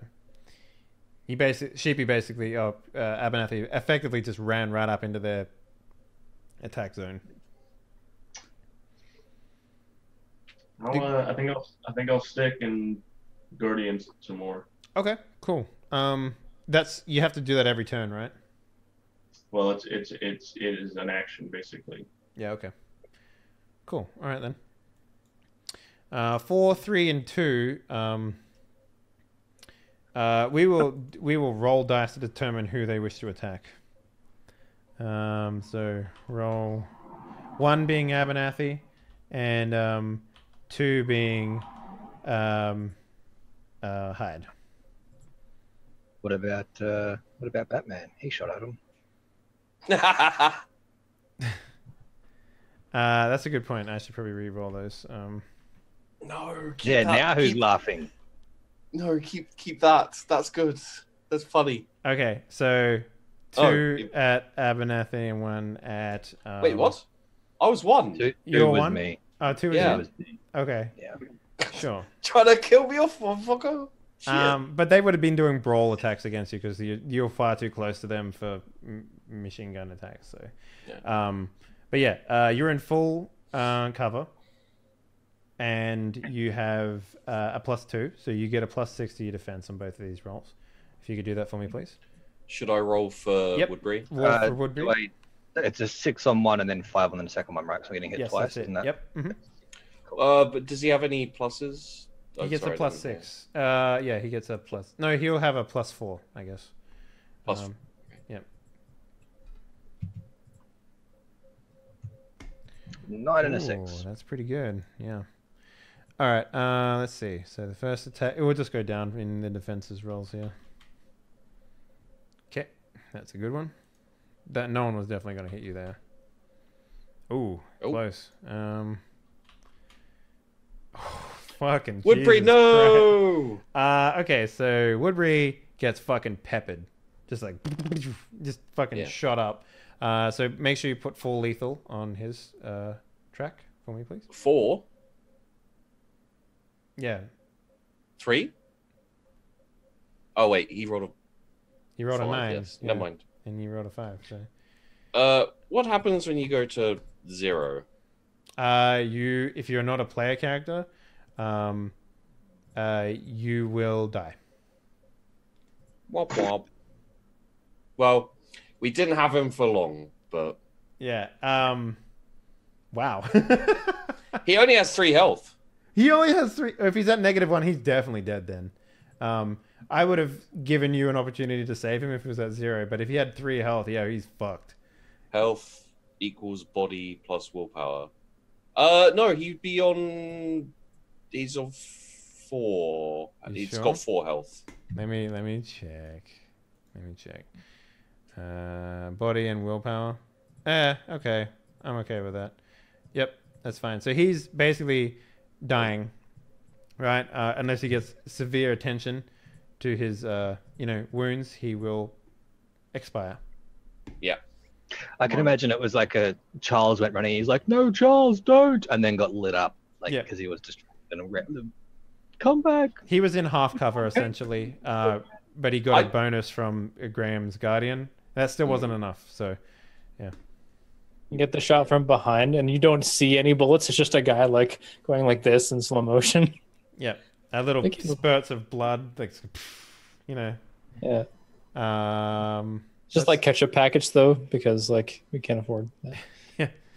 So that's all the Nazis. Jackson. You know what? That was Question. motherfucking Nazi 2 again that Yeah. just lit him up. Yeah. I It told you was. this was dangerous. It was. Question: if Woodbury dies, can I consume him and get my XP back? No, son. Oh. It's kind of like how if you buy a relic, if you buy a relic, you don't get your XP back if you lose the relic. You know, like Yeah, I mean he's not a relic, but sure. He's a human being, Dave. And I wanted to eat him. It's me that's playing him, so effectively, I just killed myself. So all right, Jackson, you're up, my man. You've got that Okay. +2 for aim right now. However, Francis is up in that.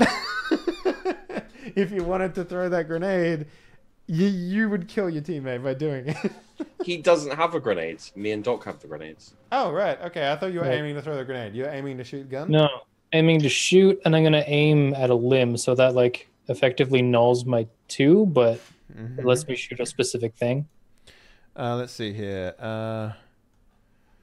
So cold shot, limb Cold is a -2. shot. Yes. What are you aiming for? Arm? Leg? Yeah, arm. Try to make them either like loosen their grip or like make someone have a hard time attacking. Sure. I'd give someone a -1 if you manage to do this. Okay. And then that's a firearms pistol with the Luger. Oh, you're out of range too, by the way. You need to move up.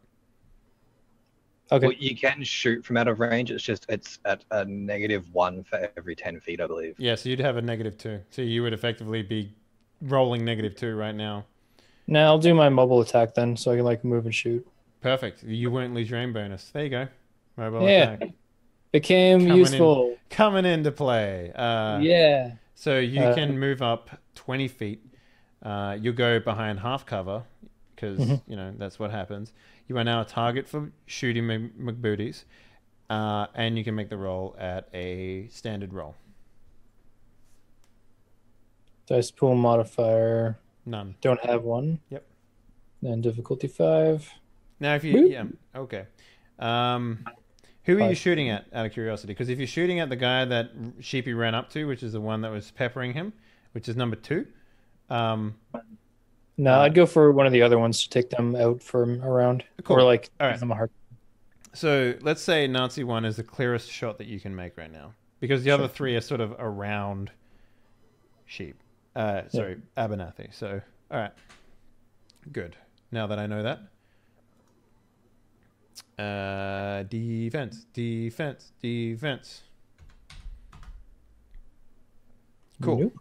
So that is 4 damage. And that was- Are we using successes or specialty? oh, are you Luger- specialize in this? Yeah, firearms. Okay, so that would be. I'm just not sure. Are you I'm still not wait? What are you exact- specialized in? Because if you're Firearms pistol. okay, then yeah, it's definitely is. So that's 2 damage then. Okay. Thank you for being honest. Take a plot point. Seriously? For being honest, yeah, sure. Sick. All right, hide. And he's got a -1 for next. Yes. So yes, I'll mark that down. So Nazi 1 has a -1 going forward. Permanent, because you know it's not like he recovers from a bullet wound in the arm. Yeah. Okay, so Hyde has determined through observing the fight at this point that Nazi 2 is the alpha Nazi, and if we kill him, scatter. Yeah, he's glowing red. So I'm going to shoot at him again. All right. Keeping in mind that you'll be shooting into melee, so you get he'll get a +2 in his defense because he's got half cover from Abernathy, essentially. welcome. Yeah. It won't affect your aim, but it will affect. So is there a chance that I could accidentally shoot Charles? No, Don't there's no sound so chance. hopeful. Okay. Okay, because that would be very likely. Yeah, this to is kill this him. is this is a pulp game. It's not fucking Dungeons and Dragons or anything like that. He just gets a bonus to. He's just harder to hit, essentially, right? So that is affected by, you know, silhouette and stuff like that, essentially. So Okay. So I'm going to take another shot at Nazi 2. go for it, my man. 13. I think he's going to die. There's a good chance. Let me see what happens. Yeah. Yep. Fuck. Wow. I like the idea that he like turns his smoking barrel towards Abernathy, and he's like just smirking, and you can see like the fire behind his eyes, proverbial, and then his head just goes. I was kind of thinking that just as Charles gets there and like swings his sword, the head just explodes and his sword just Goes through the goes mist. straight through, and he's like, "I didn't know my sword could do that." It's like that scene in Indiana Jones when the guy's stamping the books, right? And he's just like, and he's just like, yeah. Indiana Jones reference for the session. Yeah. Okay. Nazi 1 with a -1 will take a shot at dear Francis Jackson. Oh. Roll me a defense for me, man. Oh, with a +2 from And you're out of the bonus, so you only get a +2 from the cover. Okay. Because you rolled up 20 feet in order to do a shot, so you're definitely out of the 10-foot radius. Okay. Difficulty 5. Yep. And he oh, sorry, hang on, hold up. He gets a -1.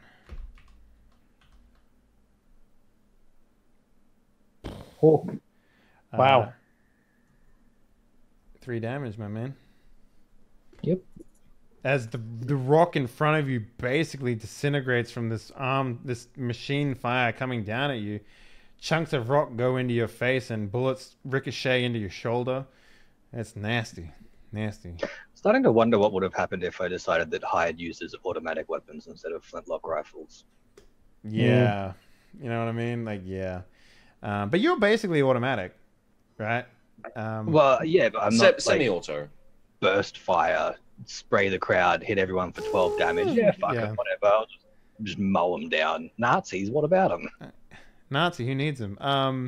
So Batman, since he did not get attention in between that round and this, will go down a tick, which puts him under 0, which puts him at -1, and he expires. Blah. Blah. Then he also got the immortal blood transfusion off screen. And he comes back.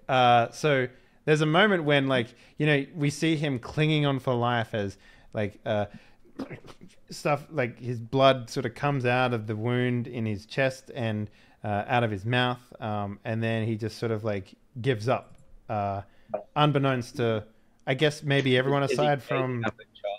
What was that? Is he gazing up at Charles? No, oh no, he's literally eyes up in the sky.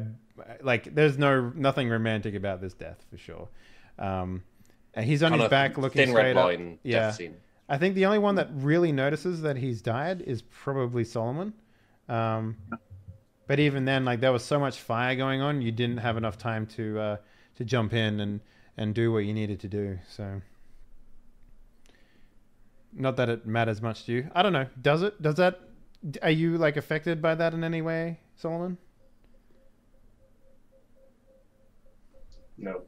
No, you're just like, shit. Cold.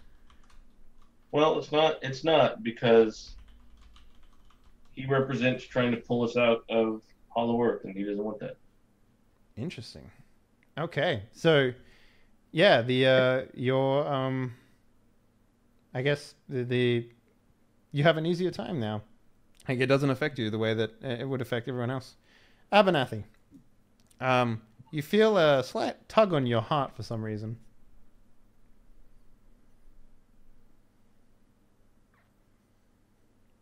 Oh, is it my turn? Yeah. Okay. But, you know, there's 2 Nazis in front of you that need the British rule in them. Sounds like a line for a porno. I mean, you can Take my British rule. You can take it in however you like. Yeah. Well, I will go for the closest one. All right. Closest one it is. I just need to sadly close Woodbury's character sheet.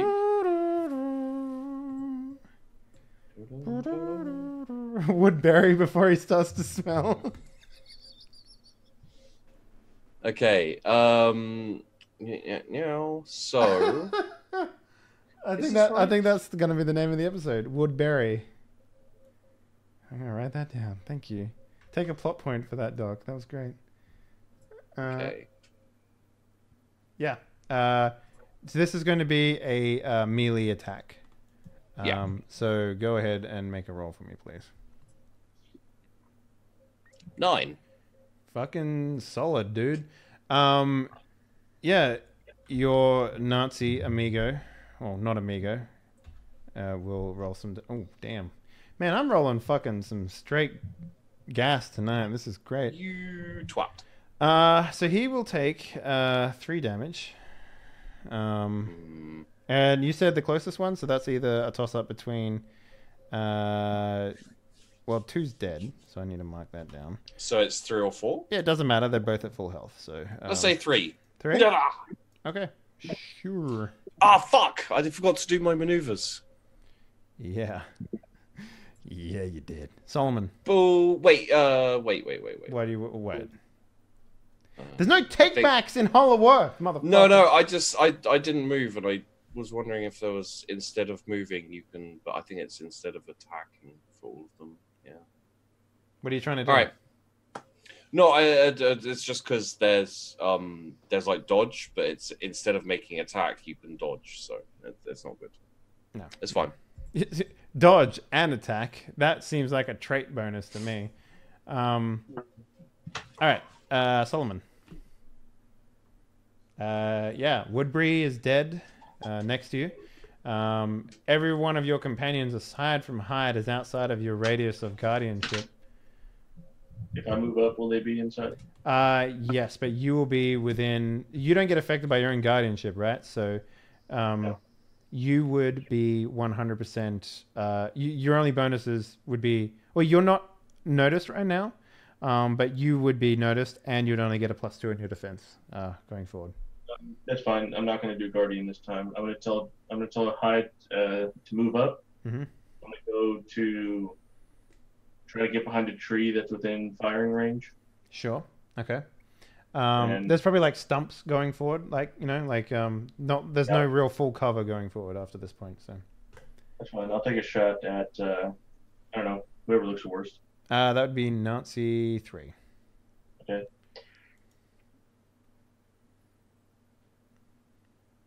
Nazi 3. What? Getting fucked up. God damn, that's a lot of 10s, dude. Ah, 3 10s. All right. But that's yeah, okay, shit. I think you might have killed this man. Actually, he gets a -1 on his defense because this is the second time someone's attacked him.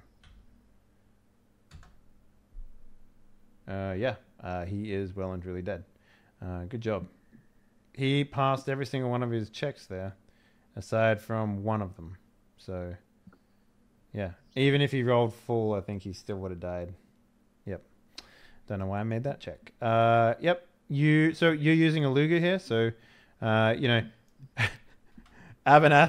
it's like, aha, finally, combat. He swipes this guy, and then you just brain him. Like, he's like, ugh, and then just straight back. It's actually really difficult for Charles to legitimately get a kill in this game. Yeah, it's not easy being. Well, Something about bringing a sword to a gun, I just don't understand it. I mean, I may have got a kill if Henry didn't roll freaking well. I rolled the best I could, and Solomon still brained your target. So. Oh yeah, no, but I mean when I attacked, like I did like 9 damage. Yeah. Yeah. Well, I mean, Yeah. I rolled good defense here, man. I rolled the same defense that, I did on your last one. So don't feel too bad. All right. So, which Nazis are dead? 2 and 3. All right. So 2 and 3. So Nazi 4, will maneuver backwards and out of the range of the pistols, into the range of how far can they move? Oh, okay, that's pretty far. Yeah, he's gonna go back. He's gonna take cover behind, like half cover behind something, and he's going to shoot at Abernathy, who is the closest and outside of cover. Do I get a +2 No, to you my do not. defense? But I'm in melee. No, you're not. The last person ran away. This guy that you're in melee with runs to a distance. But isn't there still 2 Nazis? Yeah, Yes, but that's true. so Nazis 3, 4, and 2 were in a group that you ran into. Nazi 1 was outside of that group. So But he was the one with his shirt on still. Yeah. So he was the one that was the slowest reacting. So the only remaining Nazi survivor of the first group that you ran into has now retreated, taken cover, and he's now taking shots at you. Wait, so you can just run away from melee? Yep. Fuck melee, Jesus. Well, melee is really good because you can do a lot of things. Like you have a lot of maneuvers in melee. Yeah. Like for example, you could have disarmed them, but you didn't. You went straight for attacks instead. So I mean, Charles went straight for attacks. So. yeah, well, you know. And also, Sheepy forgot that he could do maneuvers. Bullshit! You did the sprint maneuver. Don't fuck with me. Don't pull that shit. All right. Short-term memory loss. Yep. Defense roll, please. No modifiers. I mean, he can just jump and run away from me. Defense roll, no modifiers.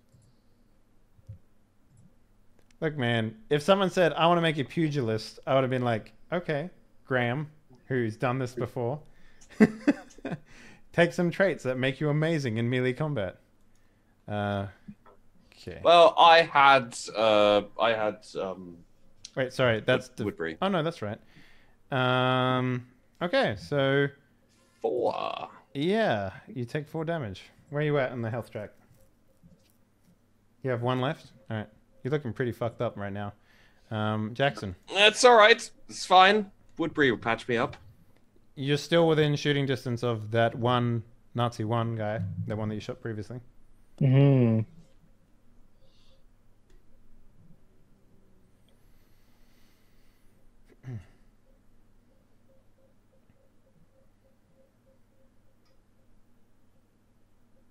Wondering if it's worth doing a rapid. Can you do that with a Luger? Yeah, as long as you have more than one attack or more than one shot per round. Lugers have, you can just keep pulling the trigger. I think it's an automatic, right? Let's see. You take a -4 penalty on for each additional shot, so it'd probably only get 2 out of it. Oh, interesting. Yeah. So let's see. Where is that? Rapid? Is that what you called it? Yeah, under total attack, rapid fire.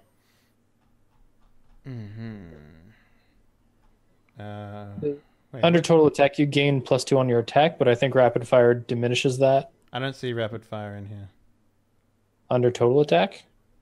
On the maneuvers PDF you gave us? Right, yeah, I see it now. Yep. I was looking for the total attack on the other page for some reason. Okay. A character attacks twice with a ranged weapon capable of more than 1 attack per round. You have the normal attack bonus and you take a -4 penalty on each attack. Okay. So you only shoot twice. Yep. But you get both attacks have a -4 on them. Oh, both have a -4? I thought it was progressive, so it's Nope. flat, -4. A character attacks twice with a ranged weapon capable of more than 1 attack per round. If you give up the normal attack bonus and you take a -4 penalty on each attack. So a total attack will give you a +2 on your attack, but you can only use the passive defensive this round. So basically, what you're saying is you give up your total defense, and you're only taking passive defense, and you make 2 attacks, and both of them are at -4, and they're on the same target. So effectively, you can kill this guy if you pass. Essentially, that's basically what the trade-off is, right? So imagine you're standing up from behind your cover, giving him full spray of what's going on there, and you're basically just pissed maybe that Woodbury died or something, and you want to take it out on these dudes. That's essentially what this would look. If it's -4 per attack, then the Luger, how big is the magazine on the Luger? Because I'll just amp you. I've already done. You can only do 2. It actually states you can only you attack twice with a ranged weapon. Is that what it says? Yes, it literally says a character attacks twice with a ranged weapon capable of more than 1 attack per round. Okay. So. And he's already at -1 defense, and then each additional attack on top of him will stack on top of that. That's right. So the second attack will be a -2, a -3, I guess. All right. So no, -2. Yeah. -4, difficulty 5. Okay, and same roll again for me, please. Yeah. So because he's being attacked twice in the same round, does he get a -1 on his second defense? Yes, he does. Yep. So first one was 3, second one was 6. Mm-hmm. This is a -2. All right. So you do 2 damage to him. Yes. Isn't it 6? 5, sorry. Oh, right. Yes. Sorry. Yes. I was looking at the first attack on your success. Yeah. All right, so that kills him. Good job. First one misses, and then the second one just brains him, or you shoot him in the neck or something like that. Sweet. Good stuff. Now there's only one Nazi left. Hyde. He is. If you're still at the start, he is out of your gun range. It's 100 feet for your rifle, right? Yep. So he's out of your range. So. Move, right? Yes. He was at Cool. 70. Yep, I'm going to move up 40 feet. Cool. Yep, that's still within range. Yeah. Yep.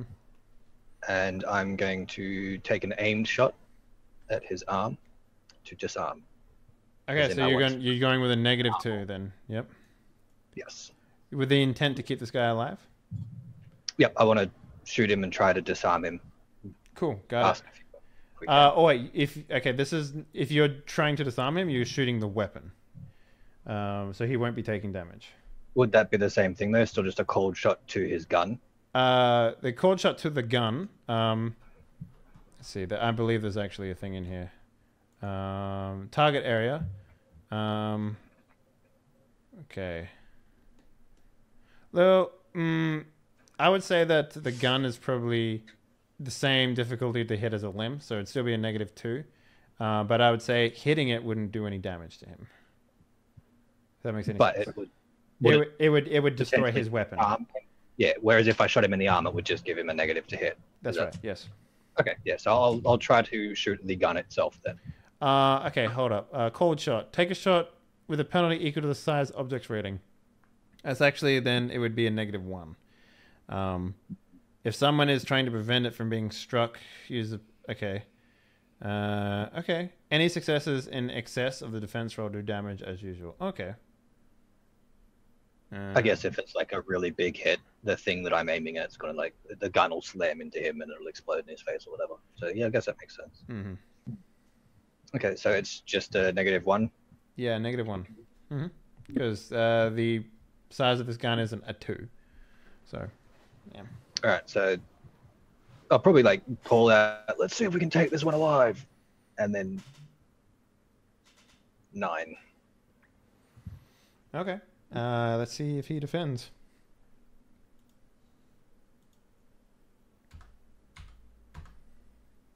Oh no. Okay, so yeah. He pulls up the gun, you take your shot. It's you shoot it through like the gun. I don't know the parts of a gun. The receiver, I guess. I don't know. Effectively breaking the gun, and he will attempt to shoot, but nothing happens. And then on his turn, given that he is outnumbered, he will throw the gun down, hands on the back of his head and on his knees, basically. Good job. Combat is over. Good. And that was the last one. He's not running into the cave to another group of Nazis. No. They specifically set up a tent outside that they came out of. So one would assume that if there are additional soldiers, then they're not here.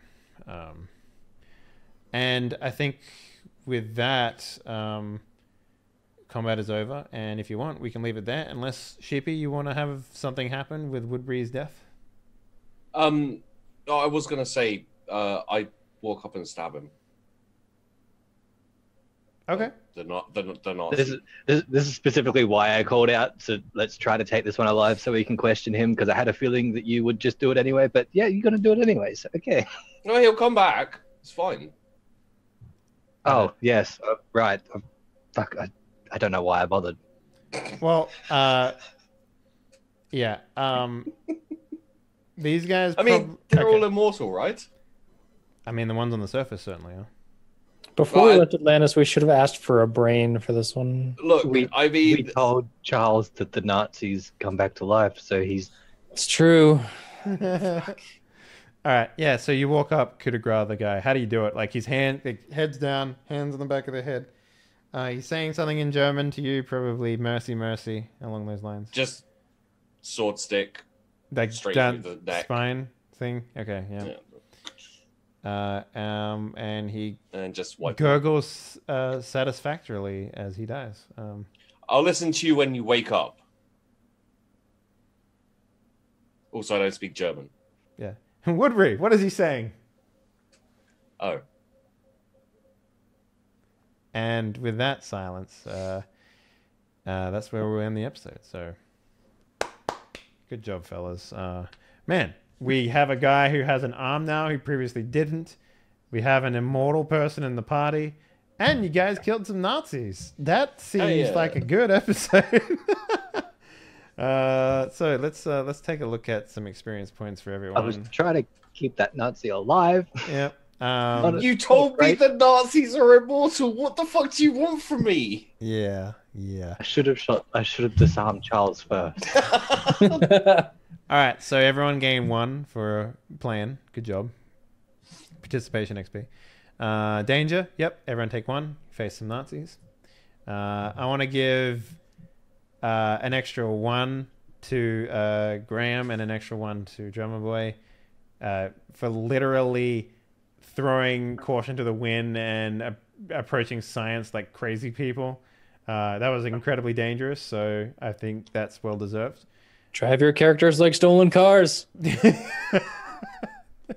That's not a bad idea. Role playing, I think everyone can take 1.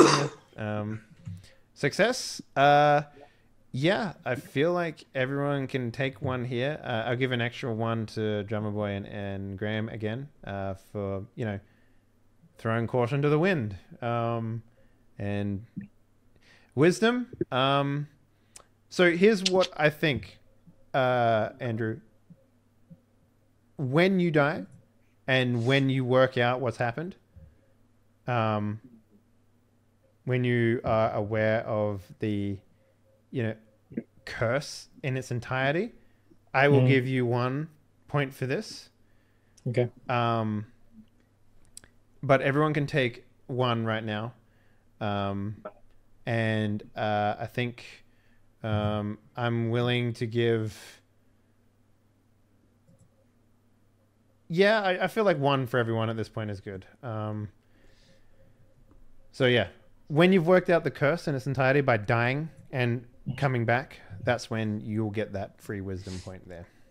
Not that that will matter. It'll be like back to reality. Now I've only got the 1. I'll get that 1 extra will bring me to 15 experience, so I can buy something new right away if I need it. Having said that, relics are a great XP sink for you now because they don't go away technically when you die. So yep, that's what I'm having doing. said that though, you'll have to relearn what they do every single time that you come back. I'm 10 XP from a jetpack, okay? He's gone for the jetpack. He's thought about it. He's like, he's right. I'm immortal. Who cares if I crash? Okay. Fair. So having said that, let's do some shout outs and wrap this bitch up. Sheepdog Gaming. Oh no, let's start with Drummer Boy. Drummer Boy, what's up? Oh, I'm Drummer Boy. You can watch me make music tomorrow morning, 11-ish.